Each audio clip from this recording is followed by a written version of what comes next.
everyone in YouTube land. This is the Ultra Heelz podcast.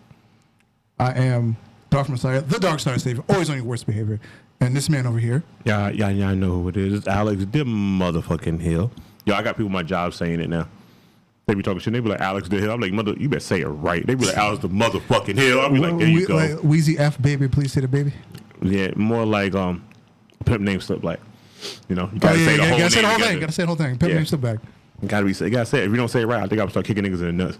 I'm gonna start China and niggas. Without not the porno China. I'm doing WWE China. Because she sucked at the porno China. Yeah, exactly. So, did anybody go to Stomping Ground? We didn't. Seth Rollins did. He stomped the ground and then he left. But that's about it. That's about it. People said it was good. I watched a little bit of it. It was alright. It wasn't that bad. They call it their worst pay-per-view yet. I said, no, nigga, how y'all forget about Backlash over here in New Jersey? Oh, yeah. That shit was so bad. Like, I don't think niggas was paying attention. Like, somebody could have probably been dying in the crowd and that'd have been more entertaining. I hope that should have happened. We was in Newark. That should have happened. Well, security's tight in Newark. I know. Tighter than anybody in Pride. Anyway, I'm sorry. I just thought Backlash again. I just got mad. Yeah, because you went to it. But I didn't pay for it. That's what makes it even still more mad. So I feel bad for Smooch spending her money on that ticket.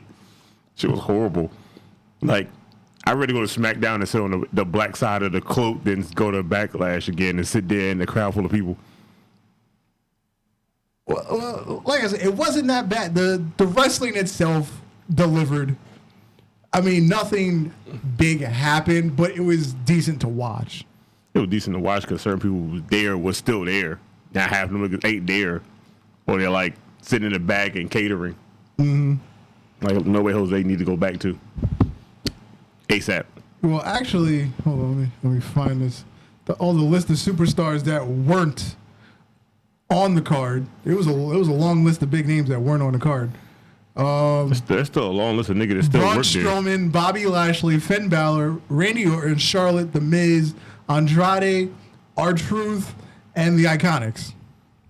None of them appeared on the card. So you didn't have your women's tag team champion for the third pay-per-view in a row. You didn't have your IC champion. But they're trash. Regardless, you've done nothing with these belts since you gave it to them. Because they was trash from the beginning. They were just trying to please everybody.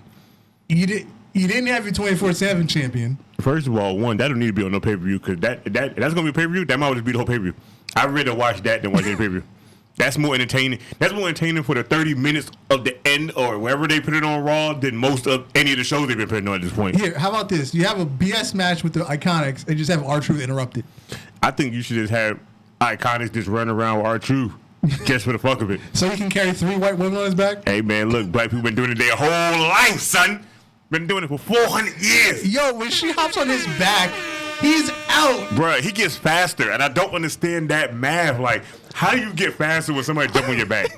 Nigga jump my back, I get slower. She jumps his back, it's like putting the extra battery in this nigga. He just goes. It's that snowflake magic. I'm gonna tell you right now. I wonder if Corey Graves from some type of way every time she jump on his back. Word.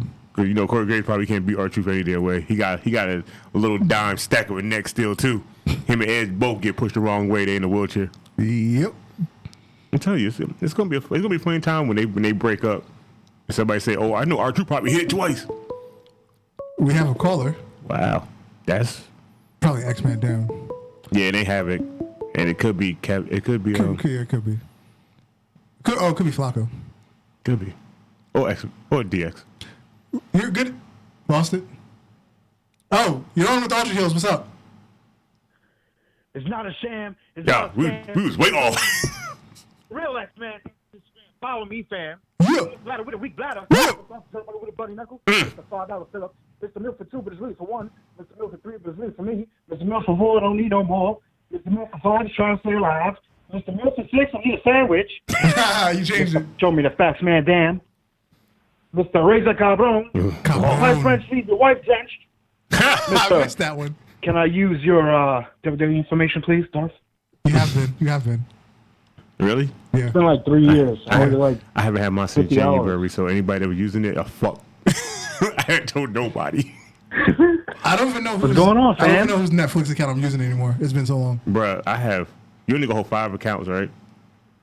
I think they changed it. You can pay up to a certain amount of logins now. I know, but you only can hold 5 for one main pay-in. Uh-huh. I have 4 other accounts on my thing. I don't remember who the hell I gave the shit to.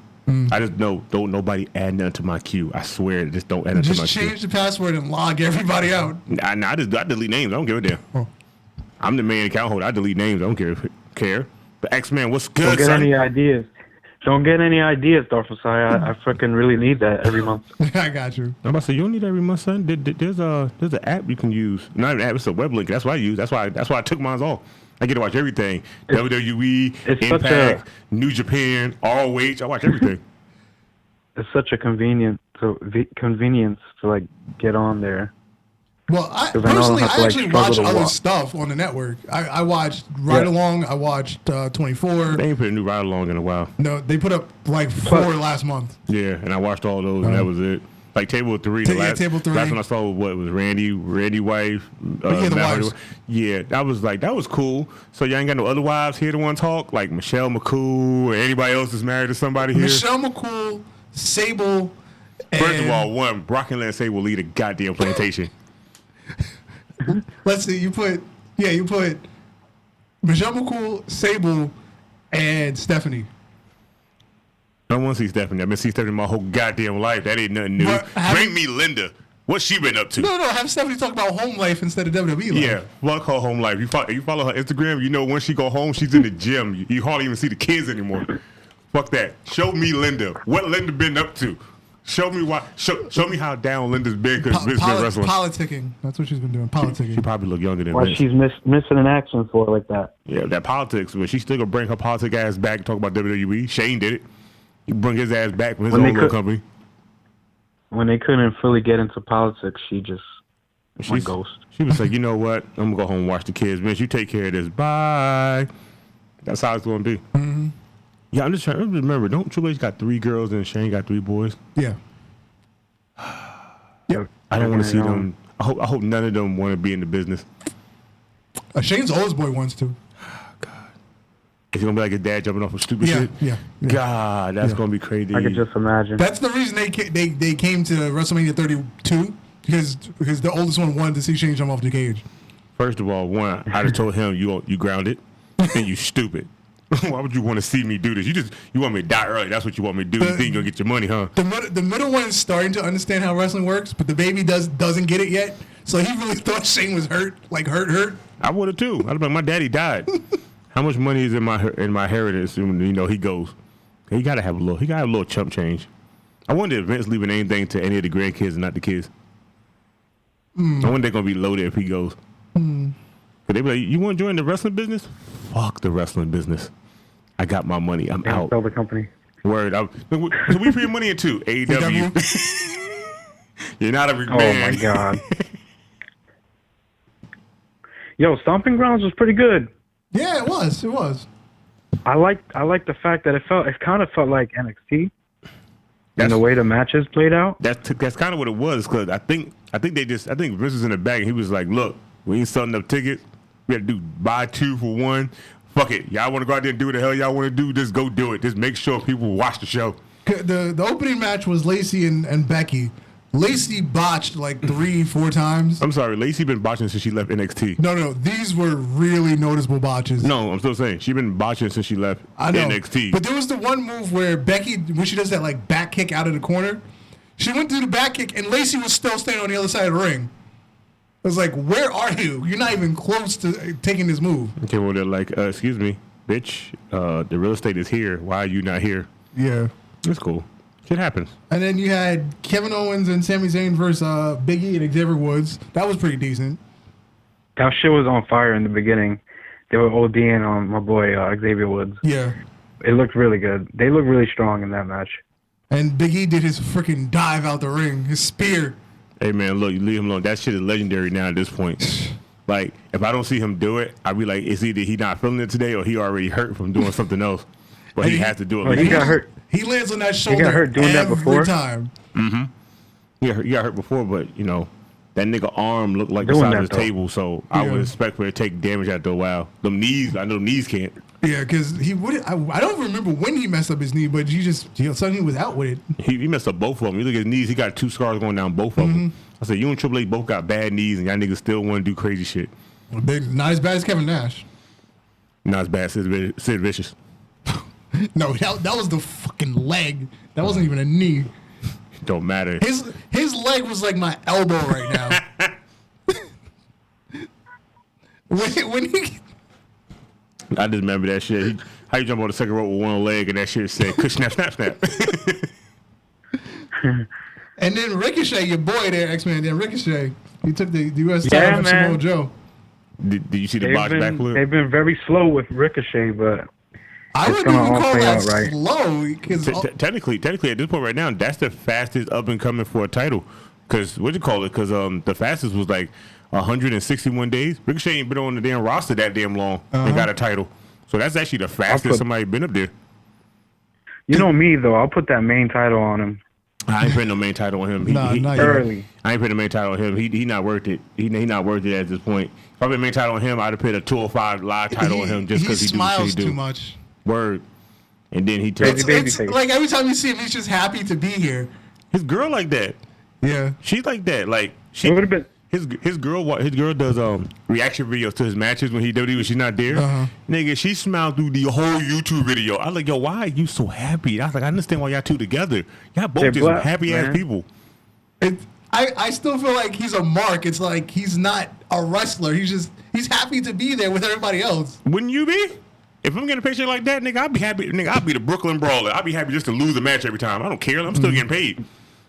Shit. The most amazing wrestler right now would always smile. Word. You don't believe it? Look at JTG that was a long time.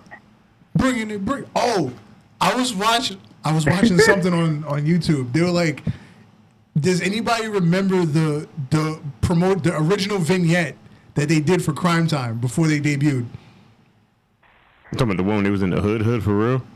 No, it was staged. They went and they robbed the store. Oh yeah, I do remember that. It's like how? Oh my god, I don't remember that. Cause that's before the stockholders. You could do what the fuck you felt like. Yeah, they put on fucking ski masks and they robbed a store. My thing is when Vince approached him, he asked him to do that. We want you to do this vignette, right? You're gonna go into a liquor store. You're gonna rob the liquor. You're gonna jump over the counter. First of all, I really feel like Vince was like, so look, we got this vignette for you, and they probably like, all right, cool. He was like, okay, so we're gonna shoot inside a liquor store, and they probably was like, we about to rob this bitch. I feel it. About to rob this bitch. He was the real catch to it. They weren't actually going to rob it. They were practicing for another robbery. So I like that idea. I like that idea. Because the whole time Shad is like, wait, the time, we gotta get out.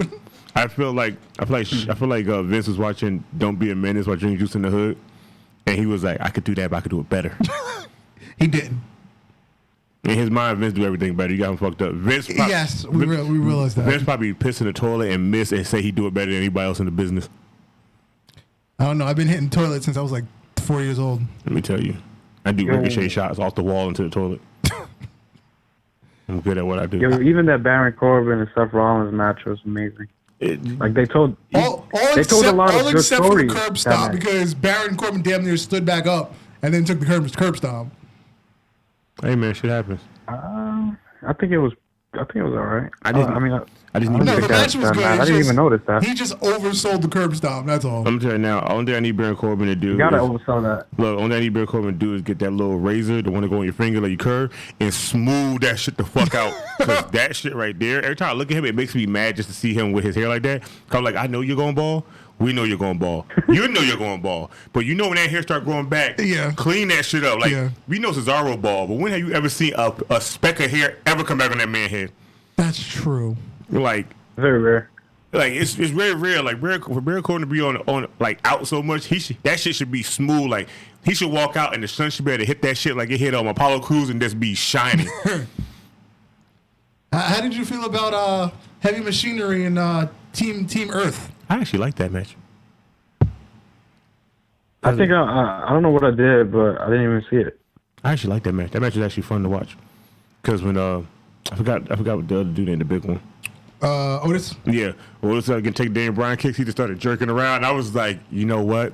That's actually funny. The only thing that sucked for them was that was in Daniel Bryan's hometown, so they were cheering Daniel Bryan the whole match. I was like, so no way in hell Harry Machine was gonna get over it. Yeah. No way. Yeah.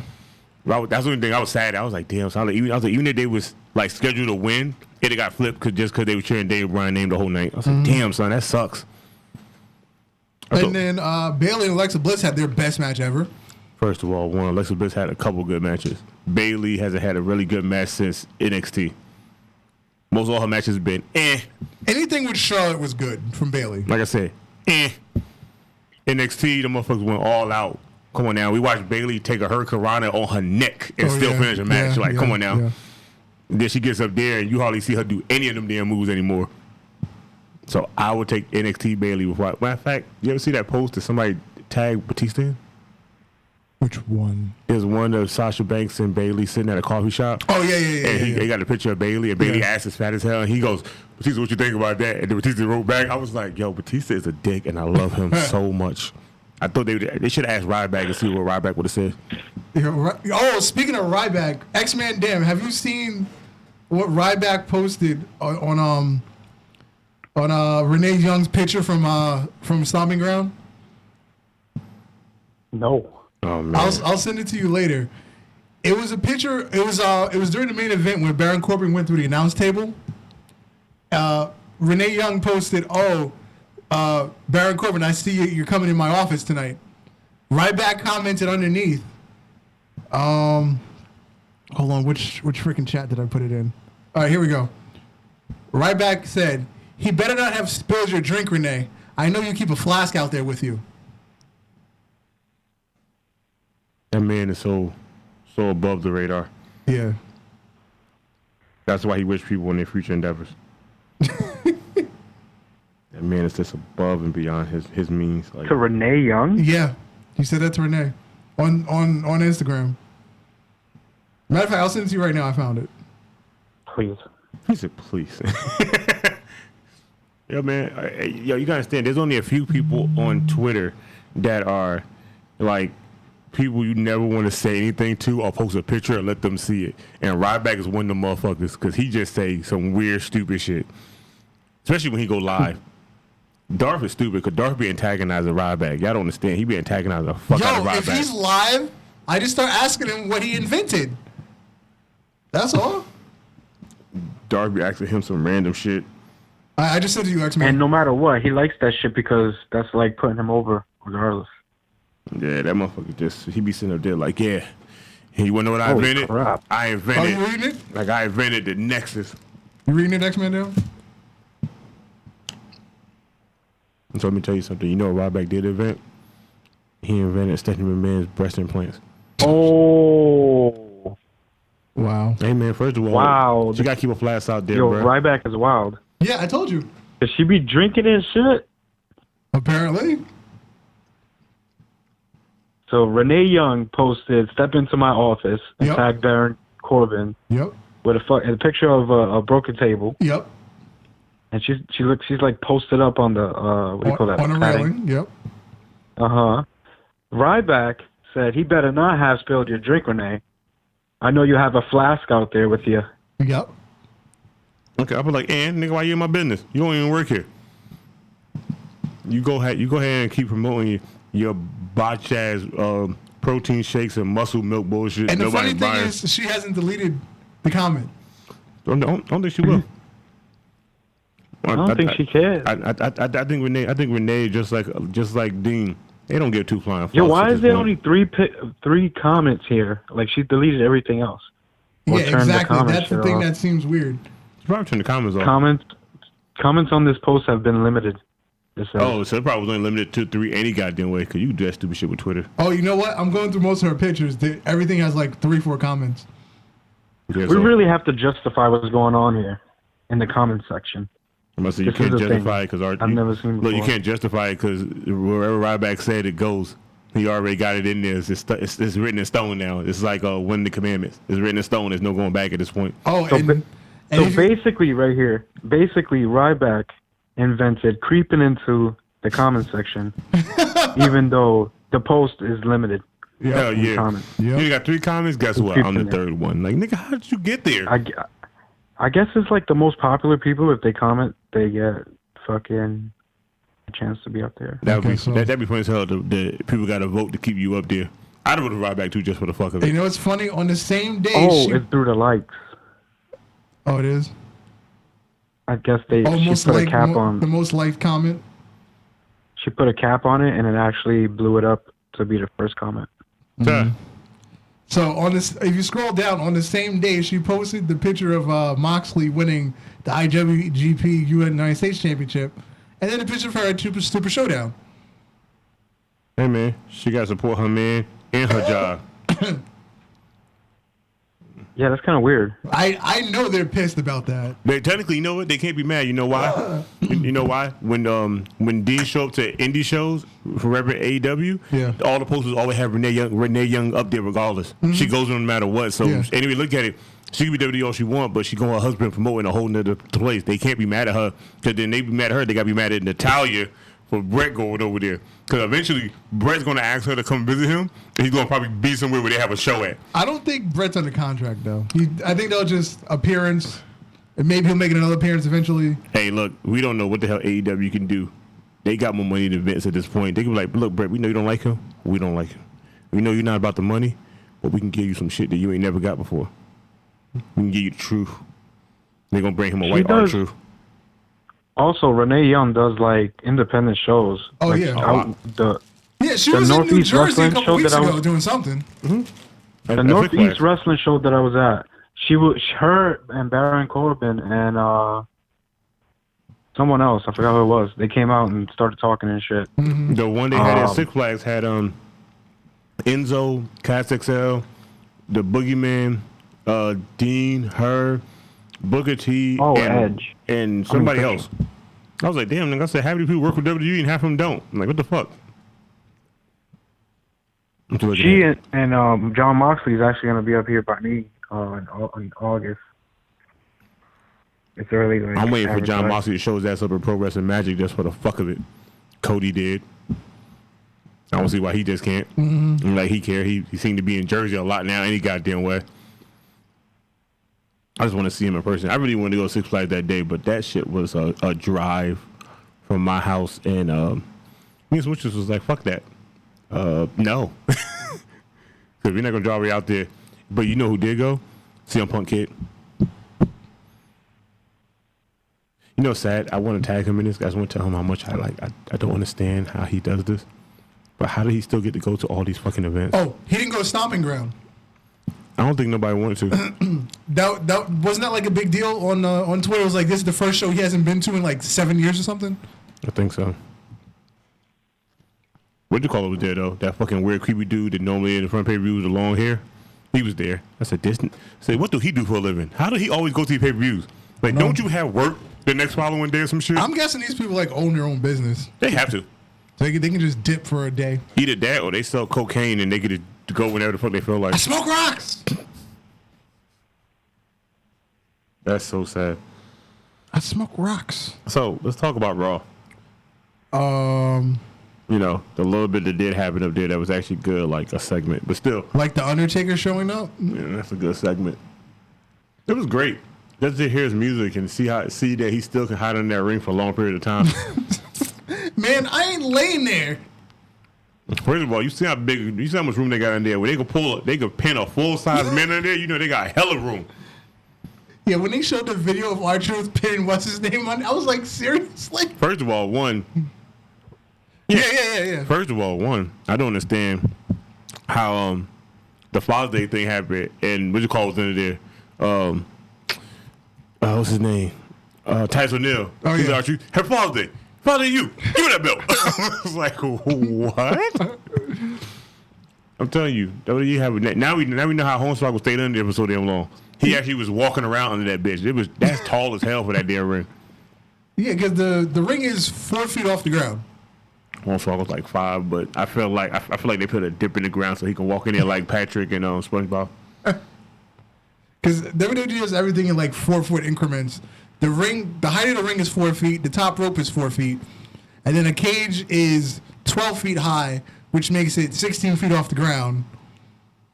So that's weird. Why the fuck is that? Who the hell got the OCD? I don't know. I guess it's just easy to make everything in 4-foot increments. Because when somebody stands on the top rope, 4 feet above the ring, they're 6 feet tall. That makes them 10 feet. You notice they can just reach the top of the cage just like that. The action figures don't even get that damn kind of limelight, right? Exactly. The action figure gonna rope this shit. The action figure still got this much room to get across the top of it. You'd be like, damn, yo, you 7 foot tall action figure. Why are you not making it? Yeah, so at least somebody was thinking when they made the damn ring and stuff. Nobody was thinking about that Punjabi prison bullshit. Man, let's not talk about that. X-Men Dan, don't you like the Punjabi prison? Hello. Did we lose X-Men Dan? I'm about to say he is in the boonies. Yeah, it was a good idea, but you can't see shit in there. You can't see shit in there. Really? Because when they do the hard camera shot, you see nothing. First of all, I just wanted them to put it in the game just so I could display it. Yeah, that's it. We still haven't got it in 2K. I don't think 2K got enough polygons to make that goddamn cage. That's crawling out of a cage to another cage to another cage. Like, that's a lot of goddamn crawling. They're like, look, bro, we ain't got that many button mashes you could be doing for this shit. We only gonna do you one. You gonna get out one cage and one cage over. Yeah, because you gotta put a mini game on each door to the inside cage, and you gotta put a mini game to climb out the big cage. Yeah. I feel like they have enough to do it. They just don't want to. Yeah. If they could do 2K the basketball game and give you a beard and your beard is individual hairs, then they can goddamn make this cage of the goddamn mini games. Well, remember when last year's came out and said, "Oh, we're gonna update everything as it happens." They didn't update shit. They did update everything that happened. They update that shit for the PC. They wouldn't talk about us. Consoles ain't get that shit. PC got the shit updated every other week. That's why I'm I switch over to a PC just to play 2K, the next one. I'm gonna go in there and mod myself into the game for real. And walk around with a Saint Row bulge. And my finisher move gonna be the Bronco Buster. I'm gonna just bust niggas' heads open. Bam! Bleeding. There you go. It's gonna be great. I hope everybody sees it when I do it. Matter of fact, I'm making Nipsey Hussle in my game. We're gonna be a tag team called What the Fuck. I'm sure it'll be made before you even go home. To be sad thing is, I got on my game and checked. He ain't been made in the game. What? Yeah, I checked. That was the first thing I checked because I said it to somebody else. So I was like, I'm surprised nobody make Nipsey in it. Hold on, let me put my game in real quick. I had to download all that shit back again just to go in there and check. Right now, I typed in Nipsey, and then it popped up. I typed in like last top recent downloads, and I went through like 32 pages and could not find it. Wow. I was like, wow, nobody made Nipsey? I'm shocked. I was like, I feel like I want to make him, but I don't want to get back on this game. You got Snoop Dogg, Eminem, 50 Cent, Jay-Z, fucking Post Malone is in the game. First of all, I would download Post Malone just to fuck him up in the game. Why? I don't know. I feel like Post Malone look like one of them guys you see outside of Starbucks asking you for a quarter, and he goes inside and buys like the biggest coffee because he got cash. I feel like that's how he is. I also feel like Post Malone will smell like the inside of Sabu's gym locker. Like weed and sweat? Like weed, sweat, and ball sweat. I don't care for that man. I don't care for him more than I don't care about Vince McMahon. I'm talking about Chris Benoit. I don't know. I like Post Malone. It's pretty cool. Pretty cool dude. No. No? Fuck no. Nah. I don't. Him and Machine Gun Kelly. I don't like MGK. I feel like Kevin Owens should pop bomb everybody that I don't like through a table like he did. What you call it? Like he did MGK. No, that was off the stage. That wasn't even through a table. That was off the stage. Yeah, that was some Bubba Ray shit. Yeah, that was off the stage through a table. But I just want to know. I wonder why. No, they never even said was that planned or not. What was the whole outcome of it? They just let it happen and just went down and they just left it alone. It was planned because there was an airbag. I know what I'm saying. Like, they never gave a reason why. Hell, they never even fined him or anything else like they would do anybody else. They just let that shit happen. I was like, damn, Vince not like that nigga either. I was like, you know what? We're going to have him come on stage. He probably wanted too much money to appear. So he's just like, yeah, if he wants to be part of the action, we're going to throw you off the stage. He was like, what? Too late. You already signed a contract. We throw you on stage. You just going to throw me on stage? Nah, we got Kevin Owens power bomb you. I ain't never take one of those. You don't learn just to land. Just land. Like this when you fall, yeah, put your arms out. What? It braces the impact. Death. Yeah. What else happened on Raw? We had the beginning of the end with the wild card rule. because you had the Usos and the New Day versus the Revival and Team Earth. The Planeteers. Oh yeah, the Planeteers. There you go. I call them Planeteers because I'm just waiting for somebody to say Earth, Fire, Wind, Water, and Daniel Bryan scream out Heart, and they just make Captain Planet. That was a pretty solid match. Oh, it was an elimination match. Yeah, the New Day got eliminated. Yeah. And then it was weird. I didn't understand it because I didn't think it was elimination. I thought it was like a 8-on-8 just tag team match. No, so if you got eliminated, your partner was eliminated too. I know, but I didn't think it was like which that. left the other team on your side. Whatever. I'm sorry. What you just said made it sound like, to me, it sounded like what the fuck times what the fuck. Yeah, so basically, they eliminated the 2 SmackDown teams first because the New Day and the Planeteers were out. And notice Daniel Bryan is starting to take falls for the team. They're letting Rowan stay. You notice that? Is Rowan getting some sort of push out of this? It probably is because, Luke Harper ain't around, so got to do something with this man. Mm-hmm. Besides, he's technically the Kevin Nash of Shawn Michaels at this point. No, I was going to say technically Harper is Sasha Banks right now because Bayley's getting a push, Rowan's getting a push, and they're both sitting at home. No. It's more like Kevin Nash and Shawn Michaels early days. Kevin Nash was the big guy, the muscle, to make sure Shawn didn't get hurt because he was the cash cow. Mm-hmm. Eric Rowan do all the work in the tag team match. Daniel Bryan take one German suplex and he hold his head. Aaron Rowan is in for the rest of the match. Yep. There is no what he was doing when he did that shit. This was like, nigga, he get hurt, you get your ass in that damn ring and you wrestle. And Drake Maverick came out and poured his heart out that he'd rather have the 24/7 championship than his wife. First of all, if nobody understands the people that I follow just cause, she has a Twitter page. Oh, yeah. And if you follow it, as soon as he ran, she posted she won a divorce. Yeah. And I was like, damn, son, they keeping this shit going even through Twitter. Jesus Christ. Mm-hmm. Like, why is this not a bigger thing than what it should be? Like, that's more interesting to watch than anything on either brand at this point. And that makes it more sad. That's a belt that was created just for the fuck of it. And it's just doing way more ratings than the show. When they did it, I was like, okay, but this shit is ugly. It's not going to mean nothing. But you know what? I'm pleasantly surprised. You sad nigga? The title grew on me anyway because I was like, look, it's the Sprite title. And I like Sprite, so that makes me a 24-hour champion, to 24/7 champion of Sprite, so I need that belt my damn self. I still want to see somebody buy the title off the website and just be doing this shit like in the mall somewhere. Don't fuck around me. Don't fuck around me. I want to walk into the Garden State Plaza and just see niggas get rolled up for the title. First of all, look at me. It's going to happen. If I buy it and I move and I come back, the first thing I'm doing, I'm going to the mall and I'm going to send you a real chat like, boop, it's about to go down. Yeah, just go live like, yo, come to the mall if you want this title right here. I'm really waiting for niggas to show up. As soon as niggas show up, I'm going to start giving niggas V-triggers left and right in the mall. I'm going to get arrested so quick. I'm going to go to jail. Matter of fact, if I do it and I move and come back up here, I'm going to do it on my last day, so when I run right to the airport and get on the plane. And I'm like, sir, why are you in a rush? Gotta get on the plane, gotta go. They're like, yo, he live at? I thought he lived in Patterson. Nah, I don't live in Patterson. I didn't even watch it yet. I know you need to see that. First of all, I don't need to see that. I just need that. I need that like Ryback needs another job in wrestling somewhere. Yep. Listen here. Touch me like that, I will become Chris Benoit. That's probably my theme music now. About to look that shit up on my phone on my Zello. I'm about to make that my new go-to. But was that the end of Raw? Was that the Undertaker thing? That was actually the next segment. Undertaker showing up. That was actually pretty cool because Raw was starting to die. Yeah. And they needed something. I'm pretty sure Undertaker sat up, got in the ring, he was like, why is this place fucking empty? Undertaker looked down and was like, next week this should be filled by me, trust me.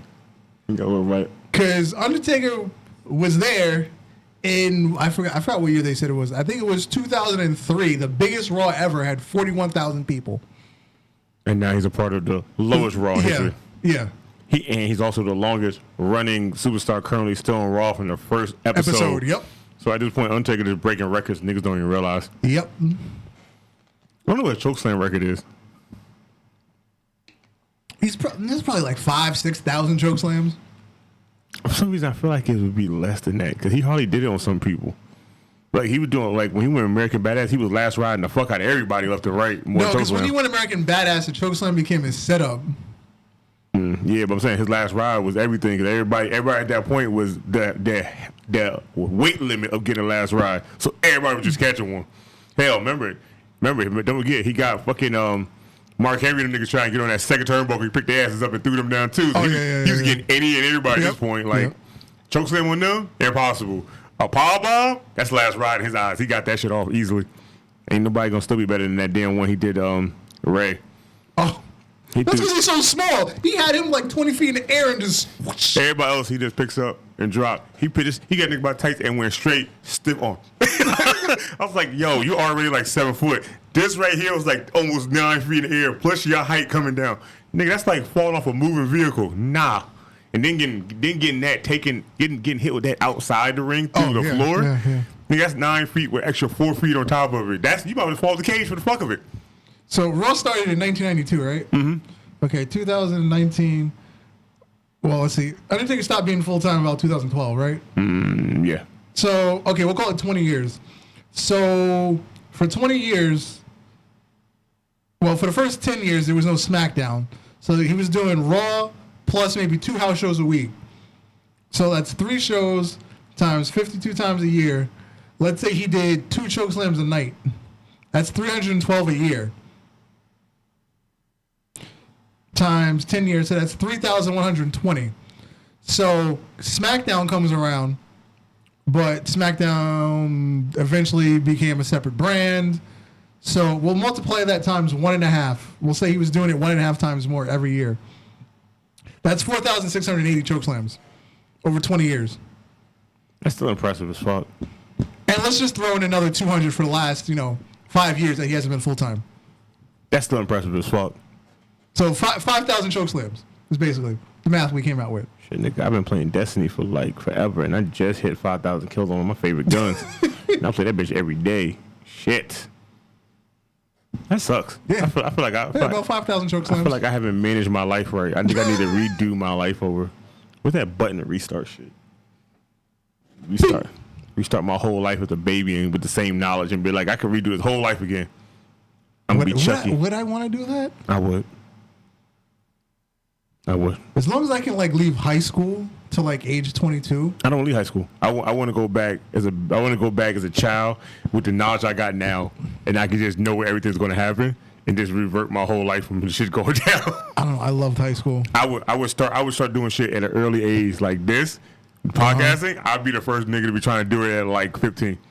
Immediately, I'd be trying to do podcasting immediately. I'd be like Hot Tub Time Machine when they came back. A homeboy knew all the songs, so he was the top artist. Yeah. That would be my black ass. Yeah. I would know everything what happened. I would be like, we about to introduce a new thing. I'm like, it's the iPhone. It has these features on it. It looks this big. I'm gonna draw a picture. I'm like, this is what it looks like. They go, how do you know? I just know, man. I just know. I know the future. I know what your next few iPhones gonna look like. And I'm gonna just draw a square getting bigger and bigger. And I'm like, this is all your phones going down the line. What's the last phone then look eventually it's gonna lose a little button in the middle. I'm like, it gonna have touchscreen. And guess where y'all gonna get it from? Samsung. You know what that means? Samsung's still better than y'all. Word. They're gonna be like, what? I'm gonna be like, yeah, so you might as well go and cut me in on these billions. Yeah, when I found out that Apple bought the screens from Samsung, I was like, come on, man. I pissed everybody off on my job that had iPhones. They was like, that shit better than Samsung. I said, y'all screens came from Samsung. Niggas like, no, it didn't. I said, Google it. Somebody Googled it. He was like, yo, shut up. Y'all want to talk about it. You know how many features Samsung had before Apple? Face recognition? Been had. Fingerprint? Been had. Does iPhone have split screen yet? Did they get to that yet? First of all, they wish.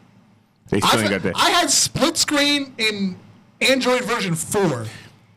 You know they did get though? You know Android, you can swipe to do words? Yeah. They just got update for that. I said, y'all niggas are so lame. Yeah, the dude at my job was like, oh, I just got swiped. I was like, yo, you know how long I've had that? I don't even use it anymore. I've had it so long. Every time somebody talks about Apple and Android, I feel like they're talking like the Monday Night Wars. They always try to figure they always try to say, oh, WWE is better at this time. I'm like, that's great. Yeah. But WCW had them running for a little bit. Apple was good at one point, but Samsung had them beat to the punch on everything. There was nothing they didn't have them beat on. Hell. Oh. How long was it until you could use other email accounts on your iPhone? Remember that? Nigga, that was like iPhone fucking 4. Remember that? You could only use your Apple account on your iPhone. You couldn't use your Gmail account. You couldn't use your AOL account. First of all, you couldn't use your Yahoo account. First of all, I wouldn't want to use none of them accounts because them phones get hacked so quick. Look at Seth Rollins news. look at Paige fucking videos. Word. As long as you got an iPhone, you getting hacked immediately. Word. I got my Android. Nigga be like, you got a weak ass Android. That shit trash. I'm like, it's good, but if you hack my phone, you be like, nigga, where you get some of this shit from? Mind your business. Telling you, son. I want to know. I want to ask that question to any wrestler. I want to like, yo, what kind of phone do you use? It let me know what kind of person you actually are. I got an iPhone. You trash. That's what you are in real life. Because I met Kevin Nash and them. Them niggas had fucking iPhones. I was like, I understand. You dicks. You all the dicks. Then you go to Stone Cold, and Stone Cold has an Android. And I was like, that makes a lot of sense. CM Punk has an Android. Let's see. We got Kelvin in the chat. Yep. We got Valdor N7. Yeah. He was talking about Booker T charging $200 for autographs at Comic-Con. First of all, what? Yeah. First of all, one, you charge me $200 at that shit. I'm grabbing Charmel's ass and her nose. I just want y'all to know. Kelvin said we should try to do some math on the tombstone. First of all, one, I'm not even trying to attempt that bullshit because that motherfucker, like, it really wouldn't be in the high thousands for some fact that he didn't hardly do it as much. Because back in the day, they protected that so good. If you hit the tombstone, match over. He's not doing it twice. Yeah, like, you got 3 matches tonight. You doing 1 tombstone. Yeah. But you going to do 2 chokeslams. Yeah. The tombstone ain't never getting done multiple times. That's not never happened. No, because now he'll do it twice. If he pulls off the second one, he's winning. First of all, one, if he pulls off the first time and you kick out, you know that second one is the giveaway one. He win after that. Mm-hmm. And you knew that shit happened there from WrestleMania with him and Shawn. Yeah. When he gave Shawn the first tombstone, Shawn popped out. I was like, okay, that was cool. Yeah. When he slapped him, he gave him a second one. I was like, oh, this is about to be a dub. And he jumped with it. I was like, yeah, that was over. Yeah, the jumping one. I'm still mad. That's not in the game. No, it's in there. No, it's like tombstone number 3. I got it. See, now I'm gonna play my WWE again. Cause that shit was dangerous. Actually, I think it even says leaping pile driver. But I think it's a regular pile driver. It's not the tombstone. I gotta look that up now. But look under leaping, or it's like tombstone number 3. It's one or the other. I gotta look that shit up because I always thought that shit was never in the game. Cause that was the best thing ever. It's in there. Cause he picked Shawn Michaels' ass up. That nigga, he didn't go to that nigga said jump. I was like, oh, he trying to kill this man. Yeah, it either says leaping pile driver or it's like number 3. I gotta go look that shit up. I don't even see the videos no more like I used to online when they used to show people making characters and shit. And they stopped doing them videos a long time ago. I was like, damn, y'all YouTubers make me pissed off. Like, never had nothing good to watch. Nah. Let's see, what else was on Raw before we move on? Some naked bitches. I wish. I wish too. Oh, the tug of war between Bobby and First of all, Braun made me laugh at that shit. Cause he got right to the edge and he looked at Bobby and laughed like, nigga, you thought so. He pulled that nigga. And Bobby was like, ha, ha, I'm not losing. I said, yo, this is like the most blackest fight ever. I swear it is. Like, it was like a dick measuring contest in the middle of a ring. That's all it really was. That's basically what it is. And I enjoyed it. Like, even though that sounds gay, I enjoyed it. Because they did what did he do last time? Arm wrestling? Yeah. I notice Bobby's lost both of them. First of all, one, that's like Triple H and fucking Big Papa Pump. Remember? Papa Pump beat that nigga everything. Oh, who else did that one time? Was it Mark Henry and Ryback? No, Mark Henry and Big Show was doing shit back to back. Remember, they were trying to flip the fucking Jeep and all other shit. Oh no! Somebody did something with Ryback. I think it was they were doing bench pressing. I think it was Mark Henry and Ryback. No, I think Mark Henry. Mark Henry and Sheamus did that. Oh, bench press? Yeah. Okay. They did bench press because once Mark Henry got done, he stood up. Sheamus kicked the shit out of his ass on top of that stage. Oh, yeah, that's right. Oh, yeah, because he tried to push the bar back down on him, but then he pushed up anyway. And then Mark Henry stood up his bro kick. I was like, damn, he bro kicked the hell out of him. I was like, that was so smooth. Like, he was waiting for him to get up and get kicked. Those were good times of wrestling. Yeah. By the time we get those again, all the wrestlers we got in the Hall of Fame would be either like on the verge of death or they just be like, I don't do wrestling, I don't talk about wrestling. Mm-hmm. They'd be like Lula Vachon before she passed, go get a regular human job and be like, you wrestle? I don't talk about that life. That shit never existed. And then we had the Viking War Raiders. The Viking War Raider of experience. Yeah, those people versus the Good Brothers. I ain't gonna lie, the Good Brothers put on a good match. They went back old school and still lost. And I was like, God now, damn it. this thing that's going on between them and AJ, where's it going? It's either gonna go that them niggas gonna leave because they ain't signed a new contract. I know.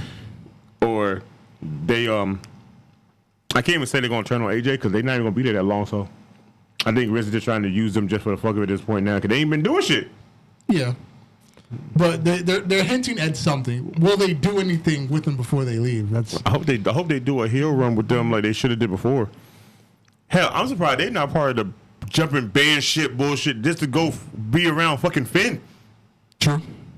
Well, where's Finn? Finn hasn't been on TV in like 3 weeks. Finn hasn't been on TV in almost 2 months. He was at Super Showdown and that's it. No, I'm saying he's been at pay-per-views and house shows, but TV, he ain't been on TV. He ain't been on there since Andrade, and that was only like 2 months ago. So where's Finn? Remember, he showed up on SmackDown. And that little segment talking him back, that motherfucker been chilling with his fiance. Wait, who's he? That Fox News character. Oh, yes. He been chilling with her because she got a ring on her hand all of a sudden now. I said, look at this nigga Finn doing shit on a sneak tip. Pulling about gay pride and shit, and you over here being straight man. Fuck out of here.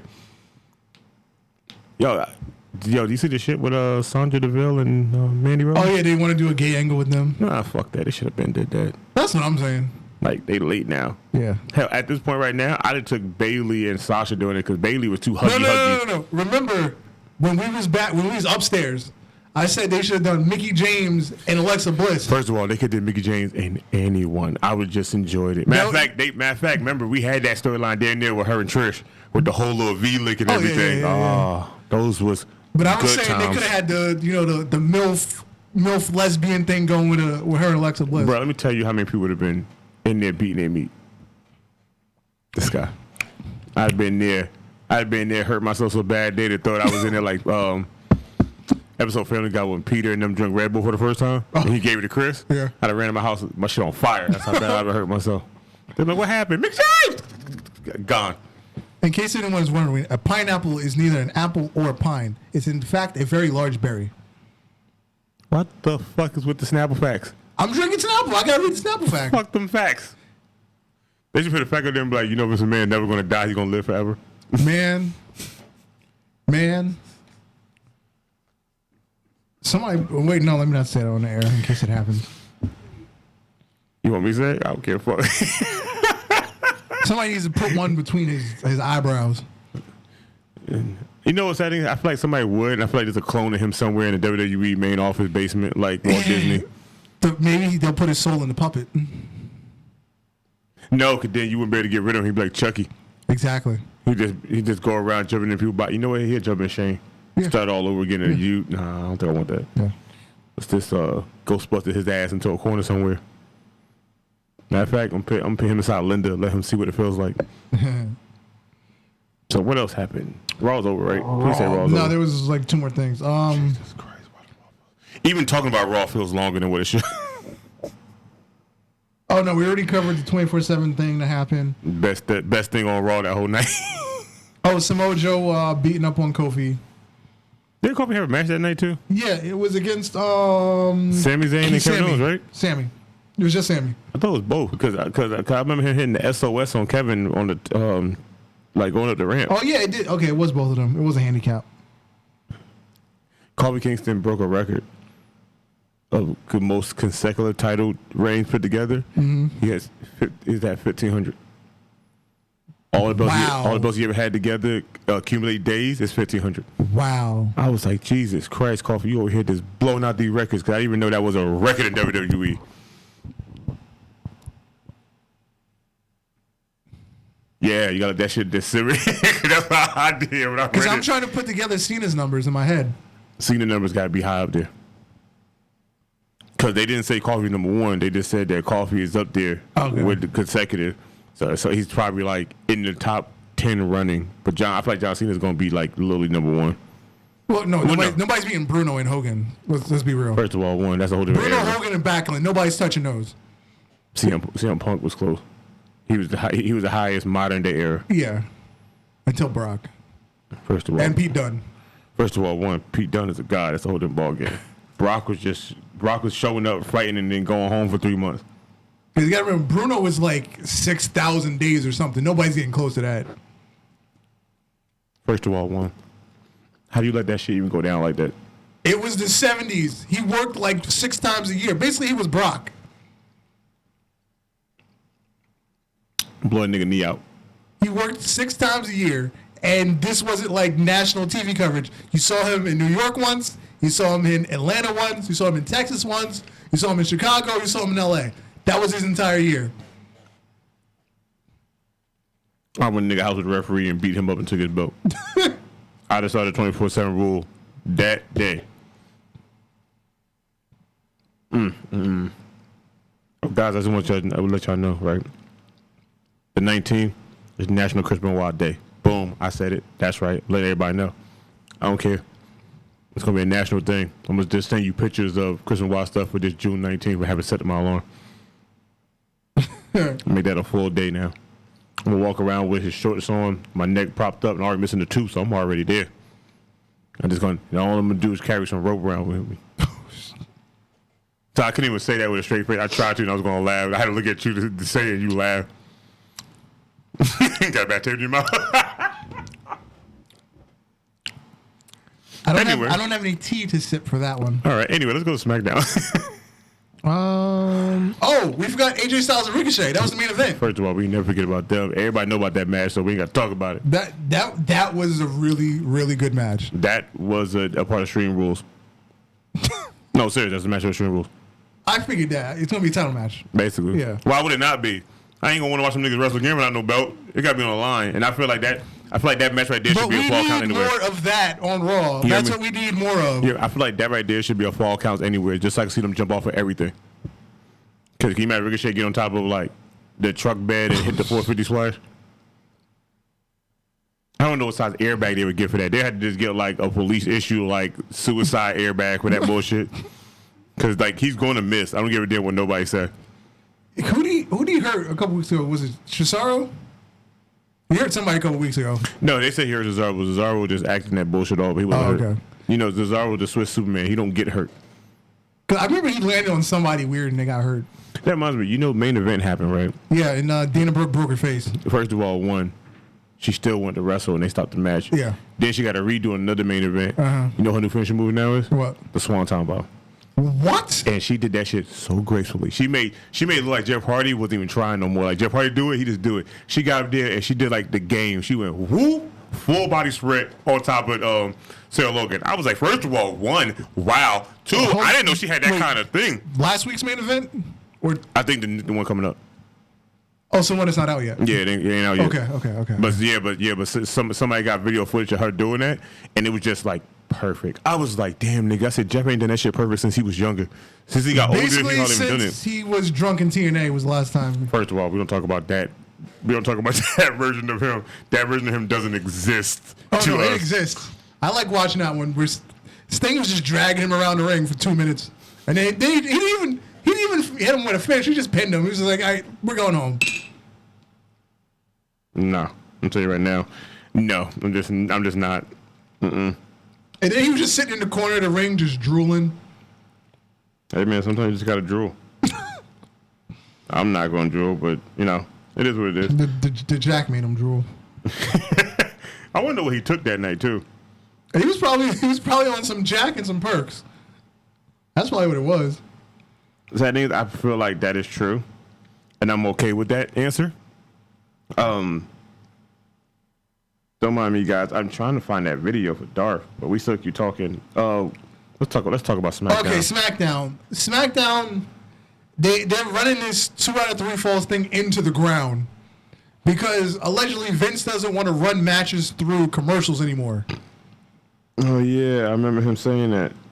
So now we're getting a pin every 4.5 to 5 minutes instead of letting a match run for 15 minutes. No, I think it's still stupid, but you know. Well, have we ever complained about commercials interrupting a match? First of all, I've never even said anything about a commercial in any match. I didn't give a damn. And first of all, on SmackDown, you still have the match in the little box in the corner, so you still get to see the match during SmackDown. I don't think Vince like that. I think Vince wanted it to be his way or the highway. and we know how his highway look. It's empty because it's just him up there by himself. Beating his meat. This makes it more weird because I feel like he does do that. I feel like he'd be on the phone with Dave Meltzer, and Meltzer be telling him how good his match is, and he'd be like, yeah, keep going. Keep it going. Yeah, I'm almost, and I'm there. Jesus, thank you. I'm almost home to my wife. I'm going to go and go take a nap. I'm telling you, this is how Vince talk, people. This is how Vince McMahon talks in his head. I feel like out loud, it's even worse. So we had the New Day versus Dan Bryan and Rowan again. First of all, it ain't nothing new. I'm actually okay with that. But the New Day won. They earned the tag team title match for Extreme Rules. We had a redo of this match. Oh, that's the other thing they're doing. They're redoing matches. They'll just stop the match going into commercial, and they'll come back with a redo. That's the other thing. It makes zero sense. They're just cutting matches and starting over. Because that match then turned into the New Day and Heavy Machinery versus Daniel Bryan, Sami Zayn, Kevin Owens, which we saw the night before. So it sounds like what you're telling me is Vince just want everybody to be in the Matrix and look at the girl in the red dress. But JoJo's not there anymore. Oh, she there. As long as the puppets around, she there. Then we had, here we go, here's the 2 out of 3 falls match. Elias versus The Miz. If The Miz won, he got another shot at Shane, but he lost. Then we had Nikki Cross and Bayley. Nikki Cross won, and I believe she got Alexa Bliss another title match out of that. That was the setup for that. Oh, that's still a cool setup because then you let Nikki Cross finally win a match finally. Yeah. Sonya and Ember Moon didn't do anything for me. Other than the lesbian angle they're going for, but, you know. First of all, I'm okay with this. And then your main event was also a 2 out of 3 falls match. Dolph Ziggler and Kofi. If Dolph Ziggler won, he gets added to the main event, the title match at Extreme Rules with Samoa Joe and Kofi. But Dolph Ziggler lost, and he is asked out. It should have been him. It should have been him. It should have been. Okay, I like the storyline, but they did it too fast. They should have done Samoa Joe first, and then moved into Dolph. I think they did Samoa Joe first, then there would have been no need for Dolph. I don't think they would have brought him back. I think they just played the fuck out of Samoa Joe constantly like they did Shinsuke. Because I feel like they should have let Kofi lose to Dolph eventually. Eventually. But the fact that they did it so close right after WrestleMania with him, it's like you can't you can't take the belt off him that fast if you're going to give him a real title run, which they seem to be doing. Okay, so you want to know how Dana Brooke got bust open on main event? I heard about it, so yeah, go ahead. Yeah, she was on the apron walking toward the turnbuckle with the LED one, but Sarah Logan hit her with the knee in the back of her head. Her face went full forward into the corner of that LED board. Ooh, damn. And it bust her open, but she went in the back and took a picture for her Instagram, so, she's still a trooper. Yeah. And it wasn't even like it broke her whatever. It was just like a cut on the side of her face. It was like, right, it cut really her eyebrow. Yeah. So you couldn't even tell the difference no matter what happened. Yeah, because everybody was like, Dana Brooke came back after a week. How come Becky Lynch had to be out for 2 months? Becky Lynch broke her eye socket and her nose. She couldn't do anything. That was like that's a whole. It's like the slightest hurt. touch of her face and that shit's broken again. Like that was a whole different kind of. You know what? We're just gonna hurt you and we're gonna sit you down on the side for a while. You hit me like that, you know where to find me at. I'm in the upper room. That upper room. I'm up there talking to Owen Hart like, bro, they still playing you. Yeah, remember they're like, they still playing you up there in heaven, Owen Hart? That's crazy. They still playing you like you stupid. I remember somebody. I thought you were gonna do Bone Thugs and Harmony just now. I swear I thought you was. Hello, Miss Somebody. Oh my God. What else happened on SmackDown? That's all. That's it. That's SmackDown. SmackDown seemed like it was trash. Because of the stupid 2 out of 3 falls thing. Because now you're sucking up more segments for the same match. I don't know what Vince is thinking. People, I'm telling you. At this point, they're just throwing shit at the wall, and it's bouncing back in their face instead of just falling to the ground. Hey, everybody. Join XFL when it starts. I'm telling you, like, just join here, please. I'm buying a jersey of every team. I don't give a fuck if shit like $100 a piece. I'm just buying it just to support. I don't even give a fuck. I just want him gone for a while. Because right now, it's not looking any good for us. Mm-hmm. Like, even the shareholders are fucking us over right now. Like, at this point right now, AEW really gonna be the place to really watch at this point. Yeah. Fighter Fest is free this weekend. Streams free. Like, come on now. If you want to get people in your wrestling promotion and you want them to watch you do some crazy shit like this, WWE, yeah, you can be free today, but you got to pay $10 a month to watch anything else. Niggas, like, Fight Fest is a one-time match thing and it's free, period. You ain't got to sign up for shit. Yep. The fuck? Yep. Like, I will watch AEW all day. You're going to keep giving me content like this, I'm going to watch you. Mm-hmm. But when you talking about something, I gotta pay. I gotta do a free trial, and then you talking about something you cancel anytime. That cancel time don't mean shit because I canceled in January and still got charged for March. The fuck kind of shit is that, WWE? And then they don't pay you back. WWE don't give you money back. They tell you can use the month until it runs out. No, I want my money back. I ain't had you in months. Why don't you take my $10? Like, go look. I ain't signed on. Yo, she looked when I did it. Uh-huh. I was like, I ain't had it in a while. It's got to be like since January. She's like, yeah, January 14th, you cancel out service. So why am I getting billed in March? Y'all didn't hit me for February. Oh, you didn't tell me that part. They didn't hit me for February. They hit me for March. So they skipped a month and then charged you again. Yeah. Wow. I'm like, what? Can I get my $10 back? Oh, we can't do that. Yes, the fuck you can.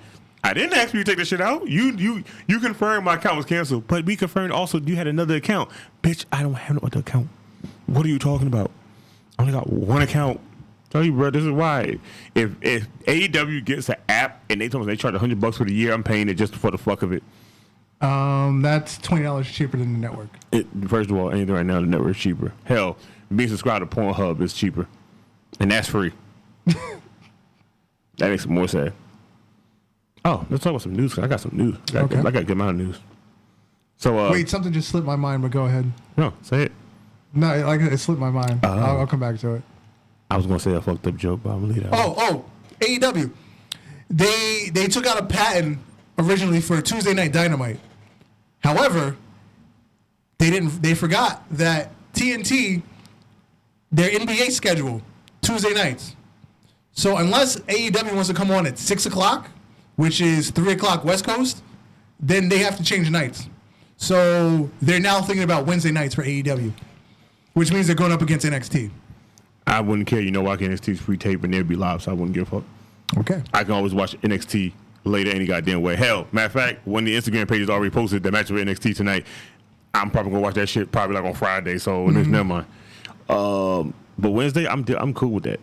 Yeah. So because originally what was gonna happen was come September when AEW wants to launch, they'd be head to head with SmackDown for a month, and then SmackDown's moving to Friday. But now you're gonna have wrestling Monday, Tuesday, Wednesday, and then Monday, Wednesday, Friday.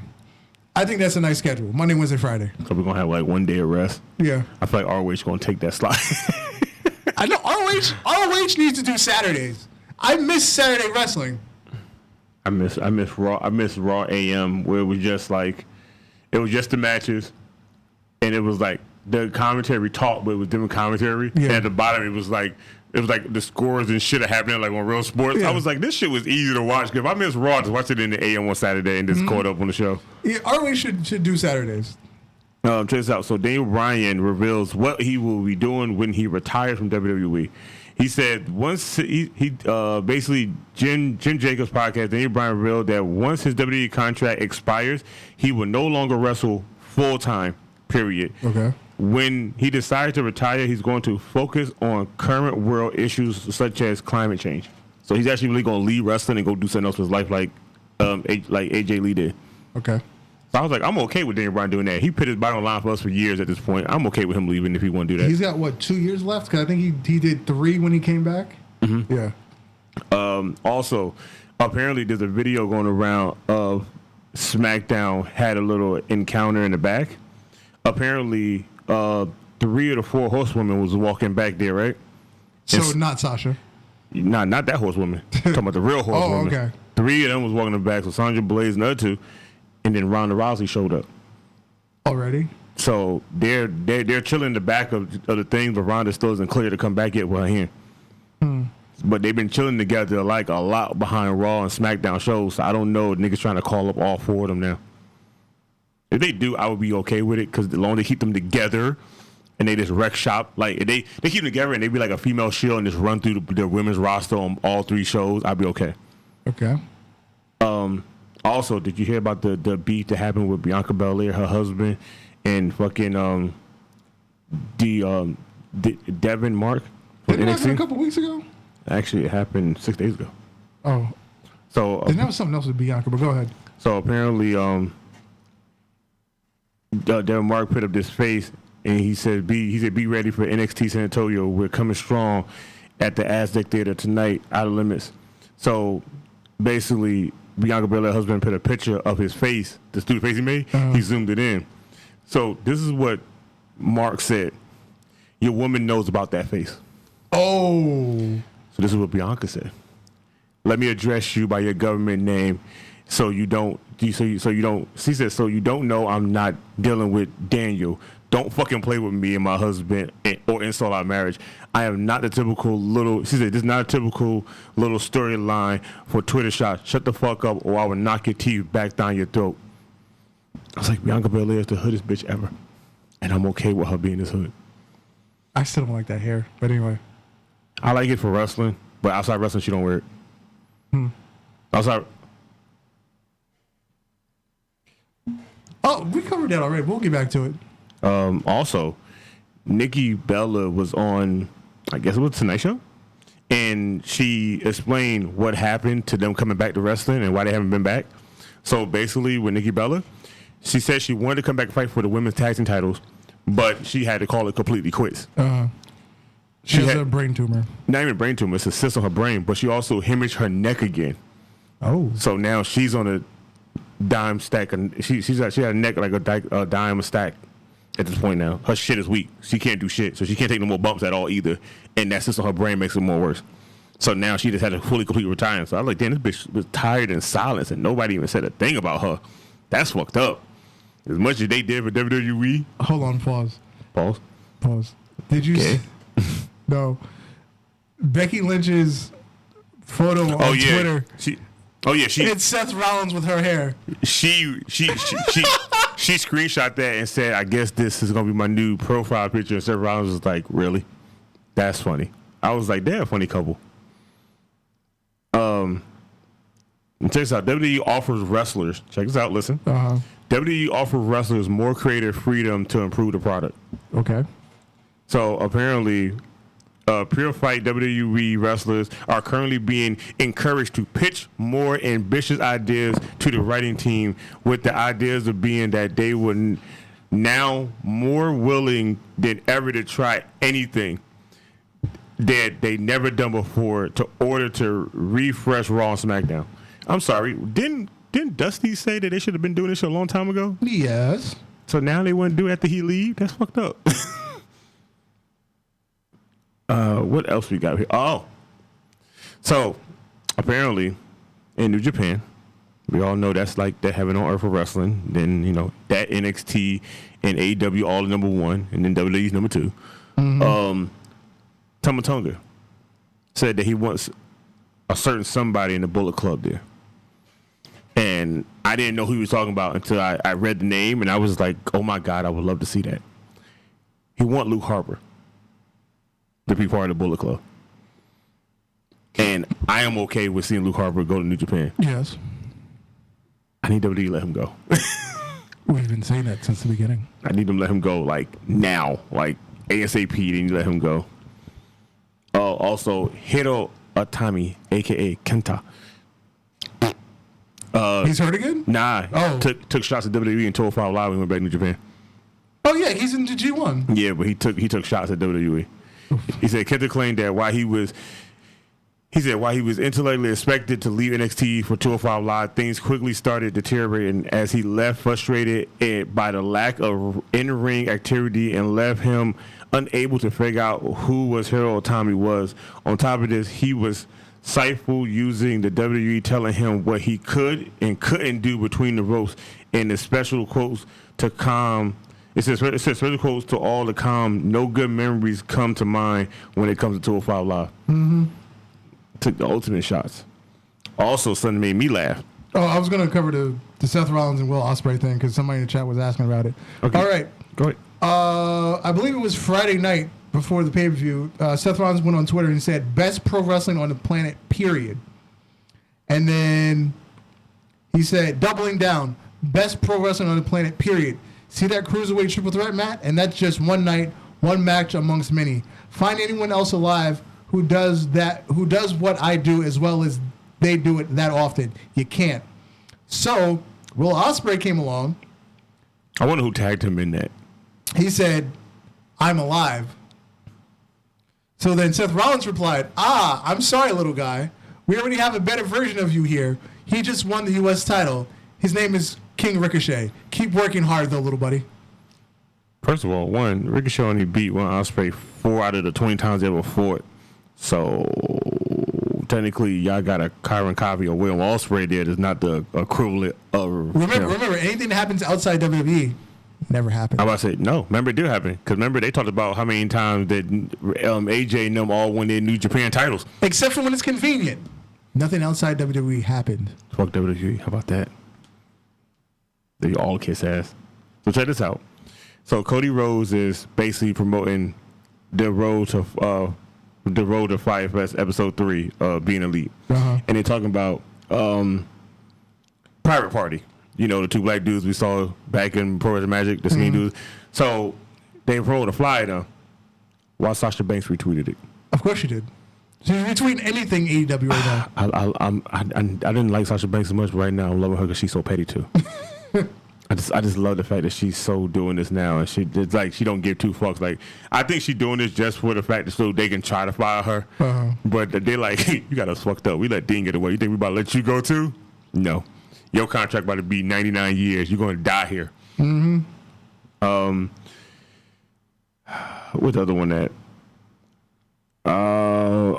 Chris Jericho stated that Seth Rollins versus Baron Corbin illustrates what's wrong with WWE. Okay, continue. Okay, so basically his thoughts was that he just feels that WWE is pushing Seth Rollins to fight anybody, but Baron Corbin is one of the least people that they should push him against all the time at this point now. Now, to counter that, Baron Corbin's getting a push, according to what culture? Because he's a good-looking man. Who the fuck said that? Vince? I feel like Vince said that. I feel like that's a Vince thing. I really feel like it's Vince. It probably is. But that's legitimately the reason that Corbin's getting this push right now. A, because he has organic heat. The crowd legitimately hates him. And he's a good-looking man. I'm going to go with the heat because I'm a guy. I don't judge guys. But that nigga ain't nowhere near handsome. If I was a girl, I still would never let him hit on the first any day. On my deathbed, they say he had dick that can heal me. I'd be like, pull my plug. Where's the other thing at? Oh, so check this out. Dave Starr is a UK wrestler. Had a match against Walter. Okay. And he disrespected Walter by taking the UK title, throwing it on the ground, and then stepping on it. Walter hit him with the hardest chop he has ever hit anybody with on the planet. And it wasn't the regular backhand. It was like you like bitch slapping somebody in the chest full steam. Woo! He slapped the sweat off this man so hard that the sweat was in the air while he was falling. The shit looked slow motion. I ain't never seen Walter hit nobody like that before. If he'd hit me like that, I would get up and have to call the police on him immediately because he tried to murder me in front of a crowd of people. Everybody saw it. Like, matter of fact, look, there go the video. Watch how hard he hits him. Watch the sweat come off his body and watch how fast his body leave from it. This shit look crazy. Wow. Nigga, that's a car crash to me. Yeah. Yeah, you hit me like that, I'm calling the cops. He was on the ground and sweat was still falling. So it's like, where we going? Where we going? Also, if y'all watch SmackDown and Raw, have y'all seen the puppets? Word. Have y'all seen the Firefly Funhouse puppets? Because they've been hiding in the back everywhere. And I could tell you all 4 locations they hid, and it was like 2 was obvious. The 3rd one was damn near a miss. The 4th one, I had to go online, and me and people had to go search the episode to fucking find it. So the first one is The Miz walking down on Raw. Yeah. You see Sister Abigail. She pops out of the corner. She opens her mouth. She closes it. The second one is Kofi Kingston getting ready for his title match in the back. Mercy the Buzzard is right over his left arm. The 4th one is Daniel Bryan and Eric Rowan walking out the back on SmackDown. You see the Husky Harris pig. And then the fourth one is Sandra Deville, Mandy Rose, and Carmella are talking. As soon as the segment starts, the rabbit is in the background by the chairs. Rambling rabbit. He's in the background. So that only leaves one more puppet besides before we see Bray. Where's the Vince puppet at? And where's it going to show up at? I feel like the Vince puppet should just show up on 205 Live just for the fuck of it. Yeah. Because Vince he's never watched it. Yeah, he don't watch the product, so the puppet might will be there and watch it for him. Or NXT. Also, check this out. Brock has signed a long-term contract, not a short-term no more. Really? Yeah, he signed a long-term deal at this point. Brock Lesnar normally signs short deals with WWE. However, Dave Meltzer reports that Lesnar might have signed a longer deal due to the fact that he isn't going back to UFC at all. Yeah. So we might see Brock a little bit more now. So I mean, we probably get to see him 3 times a month instead of the 1 time every 6 months. Also, WWE changed their plans at the last second. So apparently that Kofi Kingston match is at Extreme Rules. It's still scheduled to be defended in a triple threat with Dolph Ziggler, even though he lost on SmackDown. So some shape or fashion, Dolph Ziggler's going to weasel his way into this match. Now, I'm not going to say I don't want to see it, because those are my 3 favorite wrestlers I like. And then watch all them 3 work together, it's going to be crazy. Because Kofi Kingston doing his thing, Dolph Ziggler just been doing things all years, and Samoa Joe's going to kill somebody. Basically. So, I'm okay with this. Also, Rusev WWE contract is up relatively soon, and AEW might be interested in him. If him and Lana go to AEW, I just hope Rusev goes back to being like old Rusev. Just when he talked just a little bit, but he fought more than anything else. Because him talking now and less fighting is not the same. Like he was like Umaga. Remember Umaga never talked. Umaga just went in the ring and just fought. As soon as Umaga started talking, he was like his ring presence was just like. Okay, so if Lana's doing the talking, accent or no accent? First of all, Lana can do what the fuck she want. Because first, I don't like accent Lana. I like accent Lana because she pulls it off damn near relatively like that. Because now that she talks without it, I hate the accent now. The sad thing is, I don't like her talking without it because I don't like her regular voice. See, I like a regular voice. I don't, because it don't really fit her body. Like if you turn your back and listen to her voice, you'll think she's somebody totally different. And when you turn her look at you, be like, that don't match who you're supposed to be. The Russian thing matches her, even though she can do it very well. Rusev. Yes, Rusev. The sad thing is when they went to they went to Russia one time before, and she talked like that. Them people was applauding her because she sounded just like them. I was like, damn, when you got the country thinking you do good, then you know you do good. Also, about saying before, main event had one match that was weird. They had a 3-on-3 match. The team that won was Bobby Roode, Cesaro, EC3. What name would you get them if it was a group? Because all 3 of them dudes are all good on the mic. Bobby Roode, EC3, and Cesaro. You can't call them the League of Nations because they all from here. No, because Bobby's from Canada, Cesaro's Swedish, and EC3 is white. Yeah, but you can't call them the League. I'm guessing somebody on the internet gave him a name. No, nobody's gave him a name yet. People, the only person that gave him a name was like, how about Push? Yeah. Team Push, yeah. Nah, they just called him the Push. Just like pushed them to be something else. But they won a match, and now I want to kind of see main event, just see what that match, who they fought, and how they win. Also, let's talk about this SmackDown. Black out chairs and stomping ground blacked out chairs, and how they keep moving the crowd. I feel like next show they have, I'm going to buy a ticket in the nosebleed section just so I can be moved to the front row. I just want to leave with a chair. Oh, I think Raw is coming like the end of July. Yeah, they're going to Newark. Yeah. Smooch just asked me, and she was like, "I don't think I want to go. I want to spend the money." I said, "Shit, the way shit going on right now, you buy 5 tickets for like $1. Buy the $20 ticket all the way up top, and you'll end up in like the 4th row." You sitting down there, I'll be sitting down there. I'm telling you, I'm going down there with my Christmas watch shirt on. Soon as they cheer, I'm stand up, open my jacket up, and I'm just gonna stand there, look at the camera, like how that light skin dude look that puffy on that voice shit. I'm just gonna stare to just be quiet and just look into the camera and make sure they see me. It's getting worse. Like, people are not showing up to these shows. Like that's starting to get worse. Yeah, because I believe the number for Stomping Ground was they sold about 6,000 tickets, but 8,000 people showed up because they had all those free tickets that they were doing. The buy one get one free deal. And then crazy. The next night for Raw was about 3,500. SmackDown looked the worst. Like SmackDown whole side with the hard camera, all the chairs are blacked out. Like Jesus Christ. Like, Vince need to start listening to the people and stop trying to listen to everybody in the back. Stop listening to his testicles. He can't. He don't listen to Stephanie and Shane either. Also, we got some few matches for Extreme Rules already. So we already got AJ and the Ricochet for the United States title. Yep. We got Bobby and Braun, last man standing. Oh, that's last man standing. Yeah. I didn't see that part. Okay. We got the Raw tag team, the Uso versus the Revival. That I'm actually interested in watching the most. Mm-hmm. We have Kofi Kingston versus Samoa Joe far. So far, triple threat, Dolph Ziggler if you want to put it.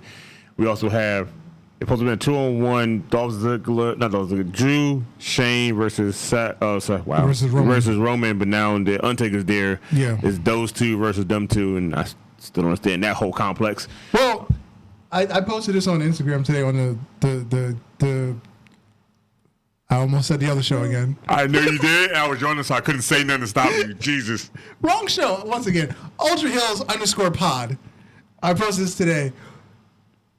You have two storylines that you can work with the Undertaker here. Because WrestleMania 32, Undertaker, Shane, Hell in a Cell. If Shane McMahon lost, he was no longer commissioner of SmackDown. He was supposed to get fired.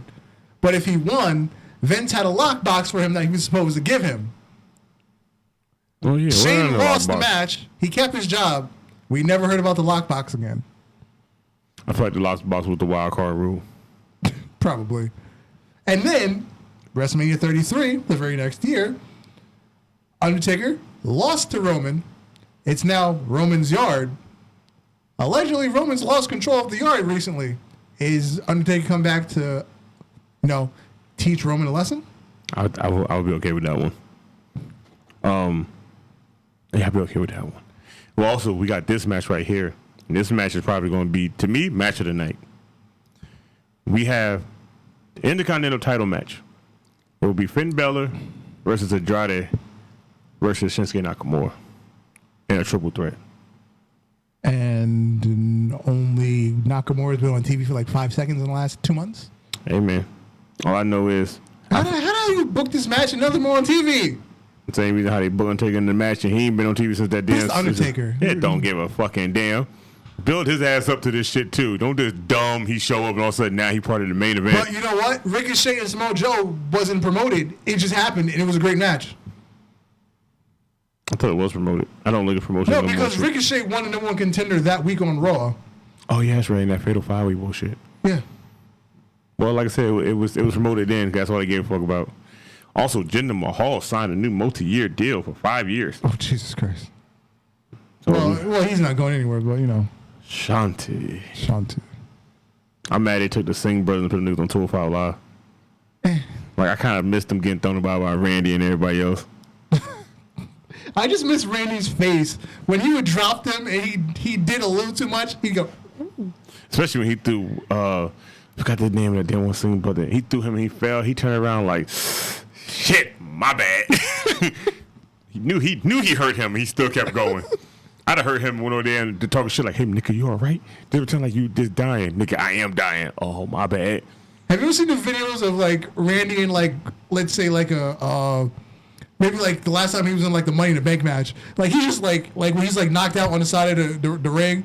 Like he'll just like kneel and start talking to somebody in the front row. First of all, they had John Cena won the match of the night. He was laying on his back, looking at the cameraman. He's like, "We done? Are we done?" As soon as the cameraman said, "Yeah," he just got up and walked off like it shit happened. Yeah. I was like, "My nigga, how long was you laying there?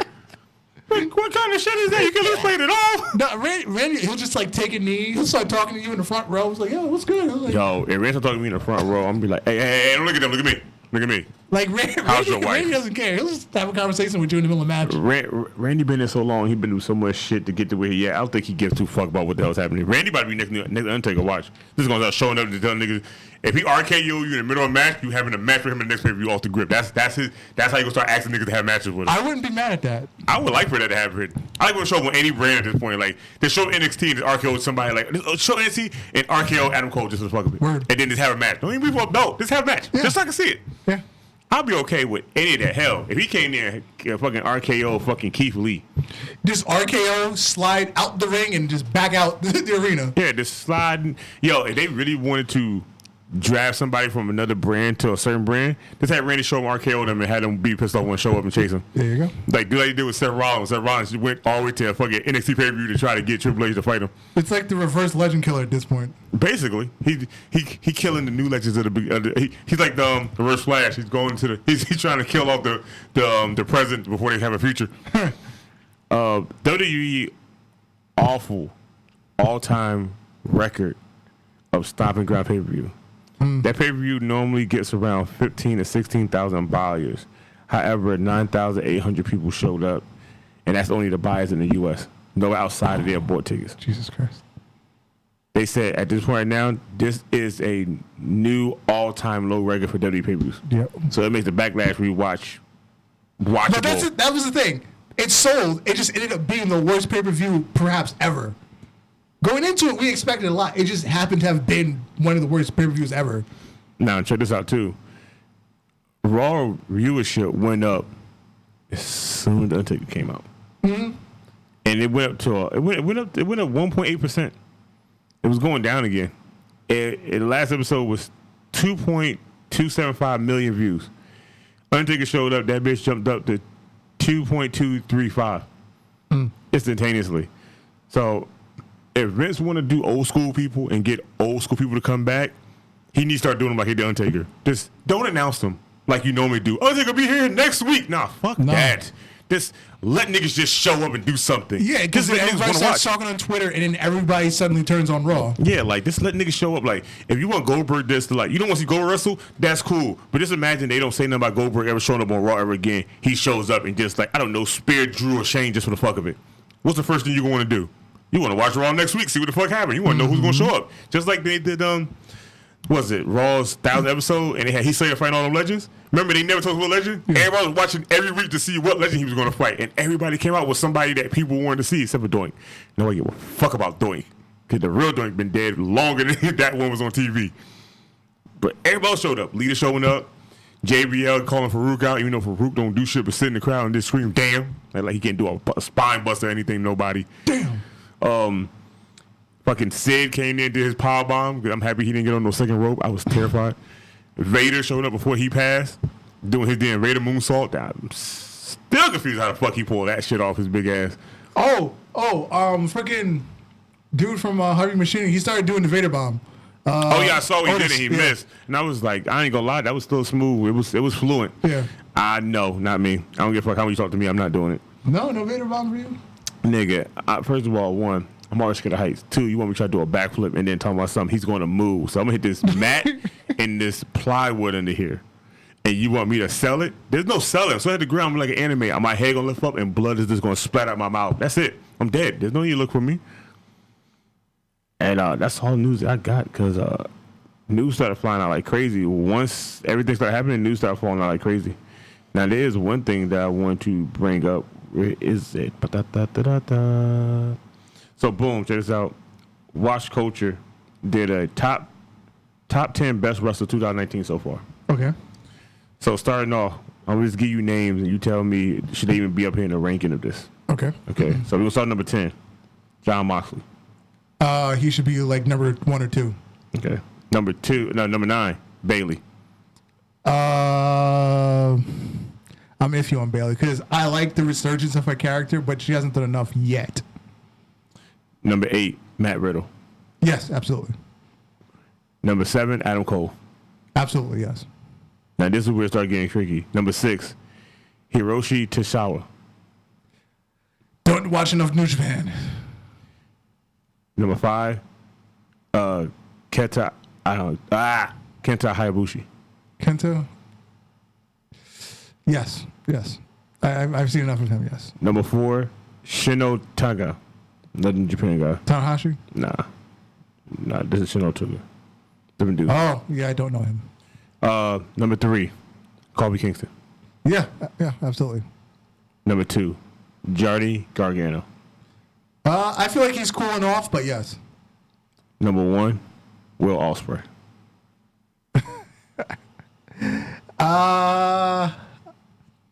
Slightly overrated, but yes. I can't get him overrated. I can't get him overrated at all. Especially that Paul Heyman got his back too, and Paul Heyman sees something in you. He that's it going forward. He can be on the bottom of the list for me. Yes. To me, he would be on top of the list, but he wouldn't be number 1. He would be literally number 2, number 3. Okay. But Ospreay does a lot. Hell, Zack Sabre Jr. not even up here. I feel like since he backed out of AZW, I was going to say Pac should have been on the list, but Pac should have been on the list, but Pac and Dragon Gate, you hardly hear much anything. Yeah, about that's Dragon the Gate. thing. You don't hear anything about Dragon Gate. Watch Coach also had another list too. Hit top 10 best pay-per-views of 2019 so far. Okay. Number 10, the WWE Royal Rumble. It was better than most years, yes. Okay. Still better than that John Cena bullshit. It was still better than the year hat toss. Remember the Rumble? I don't want to. Number 9, New Japan Dominion. You gotta watch that shit. I thought that was recent.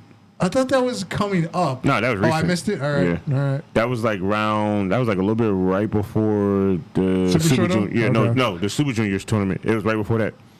Really? Yeah, because when somebody almost got hurt in WWE doing some shit, and then they made a meme about Hayabusa getting the German suplex on the edge turnbuckle. When he got thrown, his neck fell sideways like this, and his body went off the edge like that. So he fell on full neck, and it was like Hayabusa was like, "Hold my beer, let me show you how you get injured." So it happened right before that, Joe. Okay. Number 8, the Money in the Bank with Seth versus AJ. Okay. Number 7, NXT Phoenix when Ricochet faced Johnny Gargano for the North American title. Yeah. Hopefully, what was it, 25 is on this list too? But yeah, that was a good one. 25 is next. 25 is okay, 6. there we go. Number 5, the New Japan Best of the Super Juniors finals. Basically, Dean versus what you call it? Yeah, I saw that match. That was an amazing match. 4, New Japan / Always G1 Supercard. I watched that. Yes, that was good. I mean, I watched it a month late, but I saw it. number 3, New Japan Wrestle Kingdom. 13. I don't think I watched Wrestle Kingdom this year. What? I don't think I watched it this year. You gotta go watch that, sir. Now, this is where things start to get funny to me, okay. and I find it hilarious. I like it. Number 2, NXT TakeOver New York. So, WrestleMania. Basically, that's the one with Matt Riddle versus Velveteen. Yeah. Okay. Number 1, Double or Nothing. Yeah. Now, you see I read all that, and not one of them things said ROH anything. Yeah. Because the ROH New Japan thing wasn't even ROH. It was mostly all New Japan with 2 ROH wrestlers. Yeah. So, except for the 2 New Japan things I haven't seen, I'm good with the list. Yeah, you've seen just about all of it. Watch Culture makes good lists here and there, and then some lists they make it out looking, I'd be like, what in the fuck? It depends on who in the office did it. That's the thing. If it's one of the people you never heard of. If it's Ollie Davis, I'm down with it, because Ollie Davis knows what the fuck you're talking about. If it's Adam, or Simon. I hate Adam. I hate the name Adam. I hate that so much. Adam Wilborn and Adam Cleary. I know. I hate them too for some reason. Because when they're together and people goes, Adam, I'm like, I hate them too. Like, why can't y'all think of this weird little nickname for y'all each other? Like, I just like my boy Luke Owens. I like Luke Owens. I like him and Ollie Davis. Ollie Davis is my man. Ollie Davis is the reason why I started watching in the first place. This is Wrestle Talk News, and I am Ollie Davis. I was like, I don't know why I got used to hearing that. When they show other people, I'd be like, why is Ollie Davis not here, man? Yeah. Fuck y'all. That nigga's trash. Talk about something else. Y'all should let him just talk about this. That and what was that luchador name they had that stole one of the Adams? He left that damn note. What was his name again? I forgot that damn luchador. They made him that name for that villain. I can't remember it. All I know is the motherfuckers are funny, especially when they went. What was that big dude named the muscle one that wrestled like Ryback? Oh God. Who knows? Matter of fact, I think somebody on YouTube actually had an interview with him recently. Well, we were talking about it at the store before we came here. Luchasaurus. What were we talking about with Luchasaurus? Oh, Luchasaurus. Let me tell you, Luchasaurus came a long way. That motherfucker is the man at this point. He was supposed to be like the 5th Wyatt member or something? Yeah, he supposed to have Bray Wyatt's spot, and then he got injured, and he didn't heal enough time. When Bray Wyatt came in, they just substituted him, and then they let him go in 2014. Yeah. When did Wyatt show up? Yeah. That's crazy. So you got to let go sooner. Wyatt's got damn near like it was already established. I think right after. Yeah. He got let go, and then he went wrestling around. He wrestled in Luchador Underground as one of the Snake people. Yeah. And I was like, okay, I remember that. Yeah. And then he start doing some indie stuff just under like random gimmicks? He did one under random gimmick. Once he got Luchador Underground, he got that lizard gimmick. Yeah. He just stayed with it, and then that lizard evolved to a dinosaur, just like And now he's hanging out with Jungle Boy. They always been hanging out. But I'm talking like heavy now, like they're an actual team. No. From my understanding, their first match they had in the indie circuit, they became best friends. They've been hanging out doing that shit around because with him walking on his shoulders, that's how he used to walk Jungle Boy to the ring when they had matches. They did that automatically. So this is normal to them. Yeah. It's just that it's still weird that Jungle Boy is Luke Perry's son. Yeah. That's still weird. Yeah. Cause Luke Perry ain't here no more, so like it's just awkward. Like there's nobody take that legacy of like acting in Luke Perry's role. But just watching Jungle Boy and Luchasaurus, it's like. Especially them being elite and they was in fucking Walmart trying to get cereal. He put him on the shoulder and he reached at the very top thing. I was like, but it was right there in your face. Why would you reach all the way up there? What's the dip? I tell you, it's not to be racist, but white people, I tell you, they do weird shit. Now, earlier we were talking about Seth Rollins going at it with what's his name on Will Ospreay on Twitter. Mm-hmm. He also said something about Mr. Moxley. Did you see that comment? Who, Will Ospreay? No, Seth Rollins. Oh, what did he say about him? He said he took his ball and he went home, or he went somewhere else at least. And I think it's a little presumptuous of him to get on a podcast and talk down about the company that gave him so much opportunity. I'm sorry, Seth Rollins, even though you got my last name and I'm older than you. Bitch, everybody that works with WWE do the same damn thing. Everybody got different experiences. Like, nobody was graced with the silver spoon like you were, and Dean was there. Dean was there about a little bit longer than you were. Like, he was in FCW right before you even got there. So he kind of had a little bit more lineage on you. But you were Grand Slam champion, what, first? He was Grand Slam champion first. Then Dean, and then Roman was last because Roman didn't have one belt. Roman didn't have the IC. Yeah, but Dean came in this United States and tag team already. Dean was the first one because Dean needed the world, and when he had the world, that was it. Because Seth still needed the IC also. Because Seth went US tag. He went US IC tag world. But my whole thing is Seth Rollins don't have the right to say anything to Dean for the simple fact that Dean did everything WWE wanted of him, and he basically told that on Jericho's podcast. He was like, I didn't want to do it, and I tried to talk him out of it. If it didn't happen, well, fuck it, I'm your guy. Go do it. It's not like he didn't say no. Mm-hmm. He still did it. It's just the fact that he didn't want to do it. Like everything Seth Rollins got, it was shit that like it was Seth Rollins. It fitted Seth Rollins. Yeah. But shit Dean wanted to do it. They didn't want to do it. You never know. So like it makes sense for him to go there and be frustrated. I'd have been frustrated too. Like hell, look at the people there now that left and want to leave now and the shit they're saying. They love WWE, but WWE is fucking them over from like when them in wrestling. Like especially listen to Goldust. Listen to Dustin talk about WWE and how he felt with the company and how he basically said to everybody, he was like, I lost the will to want to wrestle in WWE because they wasn't giving me nothing. Him of all people who was given a crappy gimmick in 1994, 5, and he made the best out of it. He was an IC champion, left, came back, tag champion, left, came back. What did he get, a US title run? He made the crappiest gimmick work for 20 years. And you made that man feel like when wrestling was a shit. Him, he agreed to it and didn't know what androgynous was. Like, it's sad. Like, I like working my job, and I can deal working on my job. But I do it because I have a family. I need to do it. But I don't want to work there. That's not the place I want to be at for my life, especially I can't do the stuff that I want to do there. Like, I have OCD. I want to fix bays all damn day. I want to make sure shit is right. Mm-hmm. I don't like the way certain people talk to other people in the store. I want to talk to them niggas the right way and tell them shit. I can't do none of that shit, so why do I want to be there?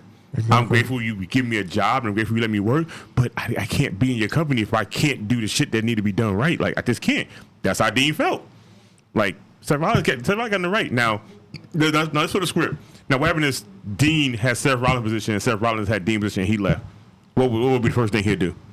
Go and talk shit about WWE and how they did shit that he didn't want to do. Mm-hmm. Like, it always happens to wrestlers. Like, look at Sasha Banks. Not there. She's still under contract and talking shit. Nigga, Lilo Rush is still in contract, and he doing a whole bunch of other shit he shouldn't even be doing. Mm-hmm. This nigga posting old matches of him in indie circuit wrestling against niggas in WWE right now that he beating. Like, come on now. Like, they're under contract, and they feel the same way. Like, everybody want to wrestle. Everyone want time to shine. WWE not giving it to them. NXT gave them more of an opportunity, and they got paid less there. Like, at least Triple H was giving them what they wanted. You want to wrestle? Go wrestle. I can't pay you as much as the main roster going to try to pay you because it is what it is. But go out you there can go do what you want to do. You do. Yeah, you get the main roster. Now you're getting paid. But guess what? Now you just lost your identity of what the fuck you want to do. So now, if I'm like a hardcore legend in the indie circuit and do all the hardcore matches, and you got me up there wrestling Greek Roman style wrestling matches, and that's not my thing, I'm not going to want to be in your company because that's not me. I can't do it. Dean went to where he knew what was right for him, and AEW was the best fit for him. / New Japan. Yeah, because basically they're not going to be like, oh, guess what? Well, when you get to the ropes, you can't do a flying clothesline. You can't jump the rope. They're going to be like, look, bruh, whatever your body can take, go do it. Oh, attire. He wanted to ditch the jeans and Wife beater years ago. Like, come on now. He just wanted to wear tights years ago. But like, no, it doesn't work with your gimmick because you're just, some like street thug guy that that just beats people up. You have to wear jeans and a wife beater. What happened to the Uso street gimmick? What happened to them wearing them City Trend clothes? Now they back to like wrestling attire again. I'm like, why y'all niggas change? I was liking it. I was liking the Air Force Ones with the sweatpants. They still got the Air Force Ones. But I like the Air Force Ones with the sweatpants and the hoodie to match because I knew it came from City Trends. I know City Trends shit. I've seen it, especially the hoodie with the little slits in it. Yeah. I saw that City Trends because I was going to buy the same exact hoodie, and that hoodie was only like $24. I know the price of that shit. As soon as I seen them wear that in sweatpants, I was like, first of all, they got shit from some City Trends or some kind of thrift store because they didn't go to no high volume place. 2, them motherfuckers bought a whole bunch of them shits in random colors. So yeah, they went to one of them places. They must have bought like a truckload of Air Forces because ain't no way you keep no whites white for like 5 months. Oh, technically no, you probably could because that dude who comes sneakers for him, he could literally paint them white and then just paint over it with the fucking the clear coat. Oh yeah, that's true. And it stop them getting scuffed. It won't get dirty. The bottom will get fucked up, but the top part won't never do it.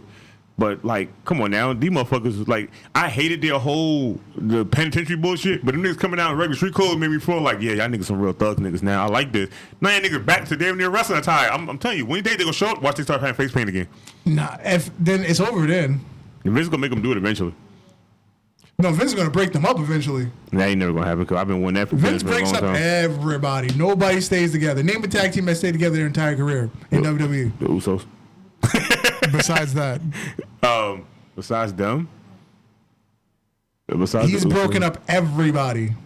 You talking about current or from just in general? In general. APA didn't get broken up. They got split by Bland Sprint. That took forever. But still, they got broken up. Animal and Hawk, they didn't get broken up. They just left together. No, one left and the other one stayed, didn't they? No, they both left and then one died and the other one came back. Okay, yeah, you're right. Who else? But notice we have to go back to like the mid-'90s to find them. I'm trying to think because right now I can't think of many tag teams on top of the head. Oh, the Dudleys for a while until the brand split also. Again, but they got split up. Yeah, that still counts as a breakup. That took the brand split. So basically, Animal and Hawk. Basically, Animal and Hawk at this point. And then anybody else from like the WWF ever, they never got broken up. Cause like the Bushwhackers, none of them never got broken up. They just left together. That was it. Okay. None of them ever had a single run. They just always a tag team. Oh, the Good Brothers. Since they've been there, they haven't been broken up. Right. Okay. They have yet to been broken up or separated. They've been together the whole time. Wow, the Good Brothers, Animal and Hawk, and the Bushwhackers. Basically, and those are the only 4 tag teams that's been together since they came there and haven't been broken up. Everybody else has been separated. Yeah, Vince breaks everybody up. He want everybody to get a seat. He broke up the Hardys. He broke up Edge and Christian. He want everybody to get a single run, but to get nobody a single push. And then you got 2 tag teams floating around, titles floating around, and you don't got no tag teams for niggas to do it. So you start making up tag teams. Yeah, you put together Daniel Bryan, Eric Rowan. You put together. First of all, Daniel Bryan and Rowan shit actually kind of makes sense. Yeah. because they was already technically in the Wyatt family for a little bit, so them two kind of made sense. But then you put like the bar. They weren't a tag team. They just came out of nowhere. They made it work, but they just came out of nowhere. Shinsuke and Russo, that shit was out of blue, but then after a while, they made the motherfucker work. Yeah. Well, the New Day just came out of nowhere. Well, technically, no, New Day came out of nowhere. Remember, as they would say, he was tired of, them getting treated, a.k.a. black people. Yeah. And he was like, we're gonna do something different. And then it was all TV for like, oh, wow. Yeah. Because we didn't see Kofi Kingston, matches. Carson was hurt, but then the other two just went on TV. Yeah, like, we didn't see them for a while, and all of a sudden we saw the original New Day music with the choir and them niggas in church clothes. You know, I'm surprised they never had a WrestleMania interest and just had that choir come out and sing that for them. Yeah. I don't get why not. It'd have been perfect. Because that's not the gimmick they wanted. I know they didn't want it, but that's their music, so they still should at least had it. They'd be happy that Vince tried to put a call in for Tyler Perry. Oh, shit. Put a call on Tyler Perry. Tyler Perry did. Hello, how you doing? All that type of bad shit. Oh, somebody on Twitter hit and said, what's up? And was like, you do a lot of cosplay things each year for WrestleMania. Yeah. They asked him, why don't he do one of a certain anime? And he was like, no. I want to. He said, check it out. I've been wanting to do this one for a few years and never got a chance to because I didn't have no time. He said, but I already started working on it already. So this WrestleMania, y'all see a whole new kind of gimmick anime style from a certain anime. And I was like, now I don't know what the fuck it is and I want to see it. Because he watches everything, so I don't know what he can even choose at this point. Yeah. But I feel like he should. I kind of feel like I might know where it's going because he only talks about one anime enough for me to hear about it most, and that's either Akira or Trigun. I can see Trigun. I can see Trigun with the long coat. People would know what it is. But everybody know Akira because that damn infamous slide on the motorcycle has been in every cartoon ever since after that point. But I'm just talking like mainstream people that don't watch anime. They recognize Trigun first. First of all, when they did the one they hosted and it came out Final Fantasy 7 characters, nobody had the motherfuckers didn't even know they was Final Fantasy. They thought they were just dressed up in New Day shit. Yeah. So even when it came out as Akira, certain people would mildly know, but he wouldn't give her ass. But I feel like it's gonna be one of those two. If he go outside the box and go somewhere totally different, I'm still cool with that. Right. I'm waiting for them to really do what do you call it? Attack on Titan. That's for the fuck of it. Just come out there dressed as some shit jumping around. No wires. I don't trust wires with Vince no more. I just don't. No. I feel like Vince just be like, well, he made it work with Sean. Because Sean was his cash cow. He needed him. That's why Sean had the police line system done, and then Owen would just drop him overhead. two different ways of falling. And the funny thing is, it was the same people that did the Sting one. They were like, "Hey, we can do it for you too." Like, we got you, man. So we could do this thing just for him too. And somebody was like, "You tie that knot?" He was like, "You tie that knot?" I ain't tie that knot. I know I'm fucked up about this, but WWE got the footage in their vault, and those things are classified as not rewatch, do not copy, and do not take. Yeah. I can work with WWE. Yeah, the blue blazer made a red spot. He left his mark in the ring. Yeah.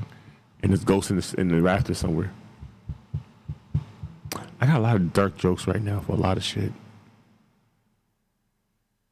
I don't know. I wait till Chris Ross stop hanging around. I tell him. I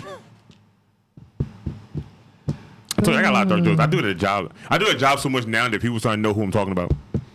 Cause I talk about the Eddie one. I'd be like, "Damn son, you ever just like go home and take a nap and wake up dead?" They was like, "Nah." I said, I don't think Eddie thought that was gonna happen either. But shit goes down. Niggas is like, "Yo, that's fucked up." I was like, "Hey man, I gotta start beef somewhere." When you go put a picture up on the group on Instagram, something that's got to deal with something I can start bullshit up. I'll tag random people in just for the fuck of it at this point. Let's see what I can do. Yeah, you gotta bring up something. You don't want to bring up something. Just bring up what's the dude that played in Kill Bill? What's his name again? Which one? Bill. Oh, wasn't that the freaking writer? Derek Kerrigan. Thank you. Bring up his Kung Fu Monk picture and bring up Chris Ross and say what they got in common. Oh wow. Yeah. See, I'm dark. Matter of fact, bring it up and bring up a cowboy picture with a noose and be like, what these two guys got in common? I told you I'm dark. I don't give a damn. I argued with a kid yesterday over Chris Ross. I didn't tell you that. I forgot to tag you in it because I think he deleted the post. Oh, what movie? Kung Fu Monk?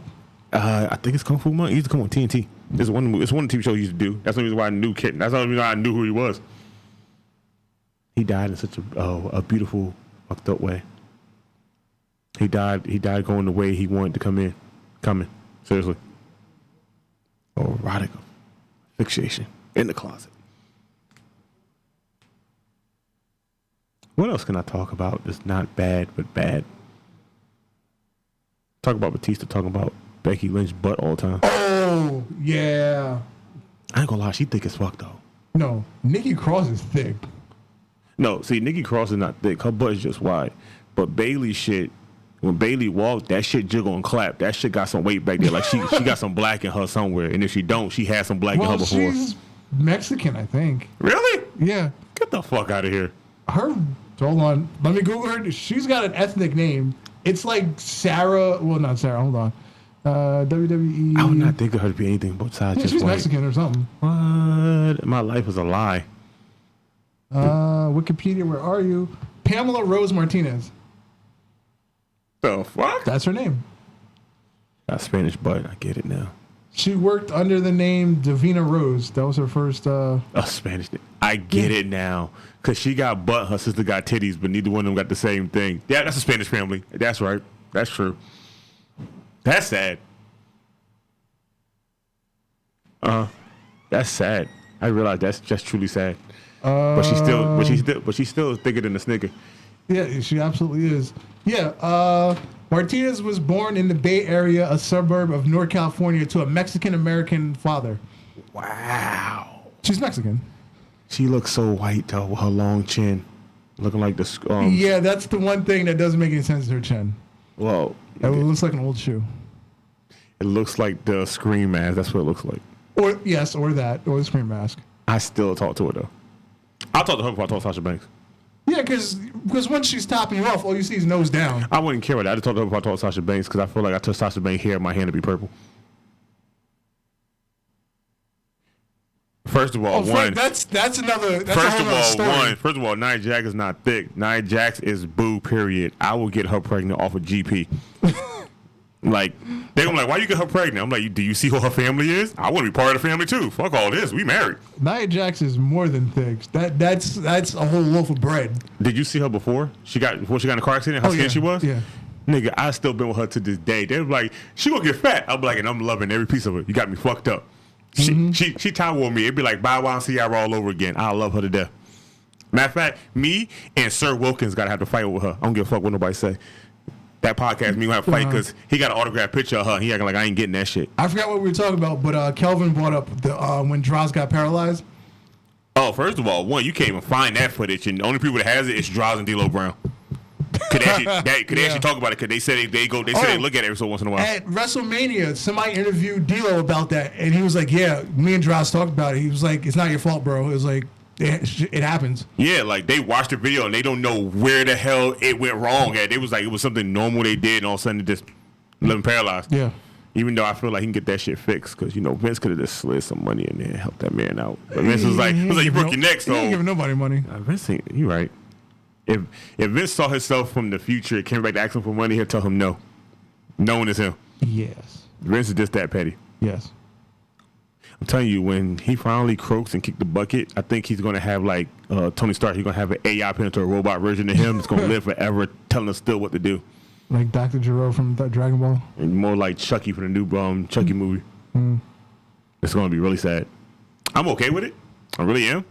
It's just that I feel like they should put him and Walt Disney brain in the same jar and put it somewhere at the bottom of the cabin. Like somewhere. In like the core, Earth's core somewhere. Uh-huh. There's certain people I want gone. Just so shit can go right. Right.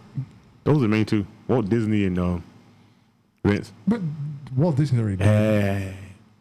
You ain't never seen the inside of Disney Park in the basement. I think he's still down there. That man's like 130 years old then. Hey man, first of all, he did some weird shit down there and he hates a lot of people. I'm surprised he ain't a vampire.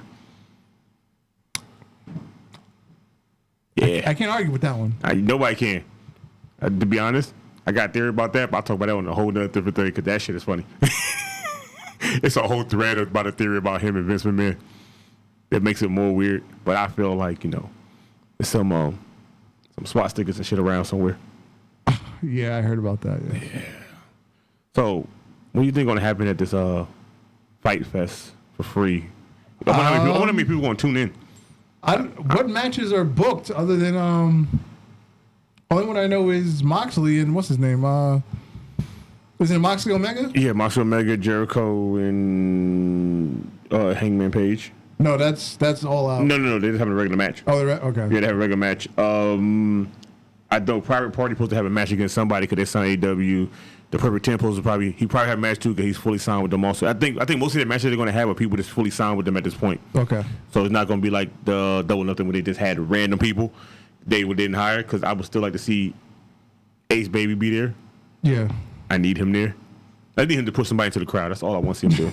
Because when he did that to what's his name during the Battle Royal, it didn't look good. The only reason it didn't look good because homeboy didn't run and put no effort into it. He took like 3 big giant steps, and Ace Baby picked him up and threw him like a child. Yeah. I was like, yeah, I'd have been mad too. But nobody's still being Private Party with that damn jumping Hurricane Rana to an RKO. I was like, yeah, that seemed like Evan Bourne and Randy should have been a tag team.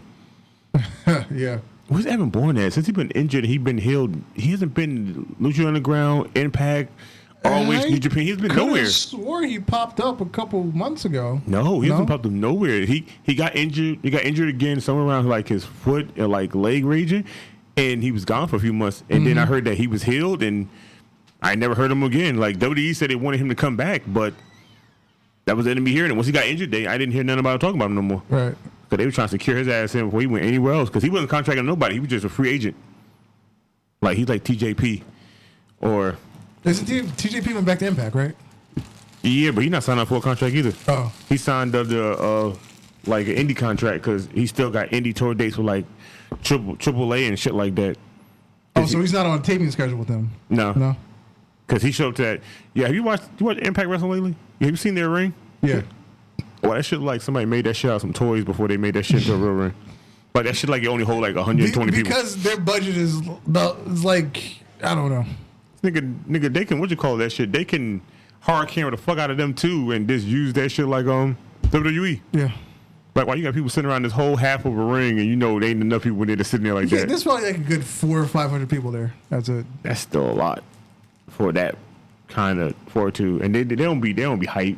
Nope. They don't be cheering. That's one of the problems that they've always had.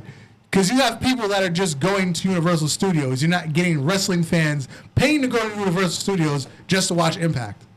Are they still even at Universal Studios? Because that they don't like a Universal Studio. That shit like they're still there. That shit like they found that bitch somewhere in the Mojave Desert and they were like, we're just gonna turn this into a ring. They're doing more like tour dates, but their main taping facility is still Universal Studios. That's sad. Yeah. I went to Universal Studios. I would go there. I'd be the only person there cheering. I'd be clapping and looking at people like, y'all niggas better clap. And going back to when they tried to go touring before, when Bischoff and Hogan showed up, that's what really screwed them more than anything else in their history, is because they tried to do WWE arenas when they were touring. They tried to go to the Phillips Center in Atlanta. They tried to go to the United Center in Chicago. They tried to go to Madison Square Garden, and they were selling 4,000 or 5,000 tickets in these 20,000 seat arenas.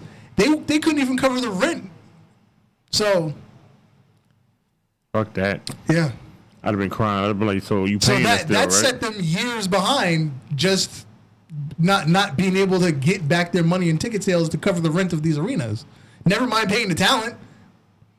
At least they don't bounce checks like Paul Heyman, you know. First of all, Paul Heyman don't bounce checks. I told you his checks go to 205 Live. They do all types of... I'm sure Paul Heyman still owes people EC money to this day. First of all, there's people in ECW that told them, they was like, Paul still owes some cash. They still owe him money. Like, how the fuck you stole this nigga money from like 20 years ago? Like, I'm not owing nobody money from 20 years ago, nigga. You didn't get... If we go past 8 years, your money is gone, nigga. You're never seeing that ever again. Don't ever come to me. Don't better ever try to play me like 50 Cent. Yep. Call me asking for $1,000. I'll fuck you up on site. But he's just petty like that. Well, this has been another episode of the Ultra Heelz podcast. I wonder if Vince have hired 50 Cent for being petty for him. Sure, why not? That'd be petty. I'm Gareth Messiah. You are? Alex the motherfucking Hill. And we're out.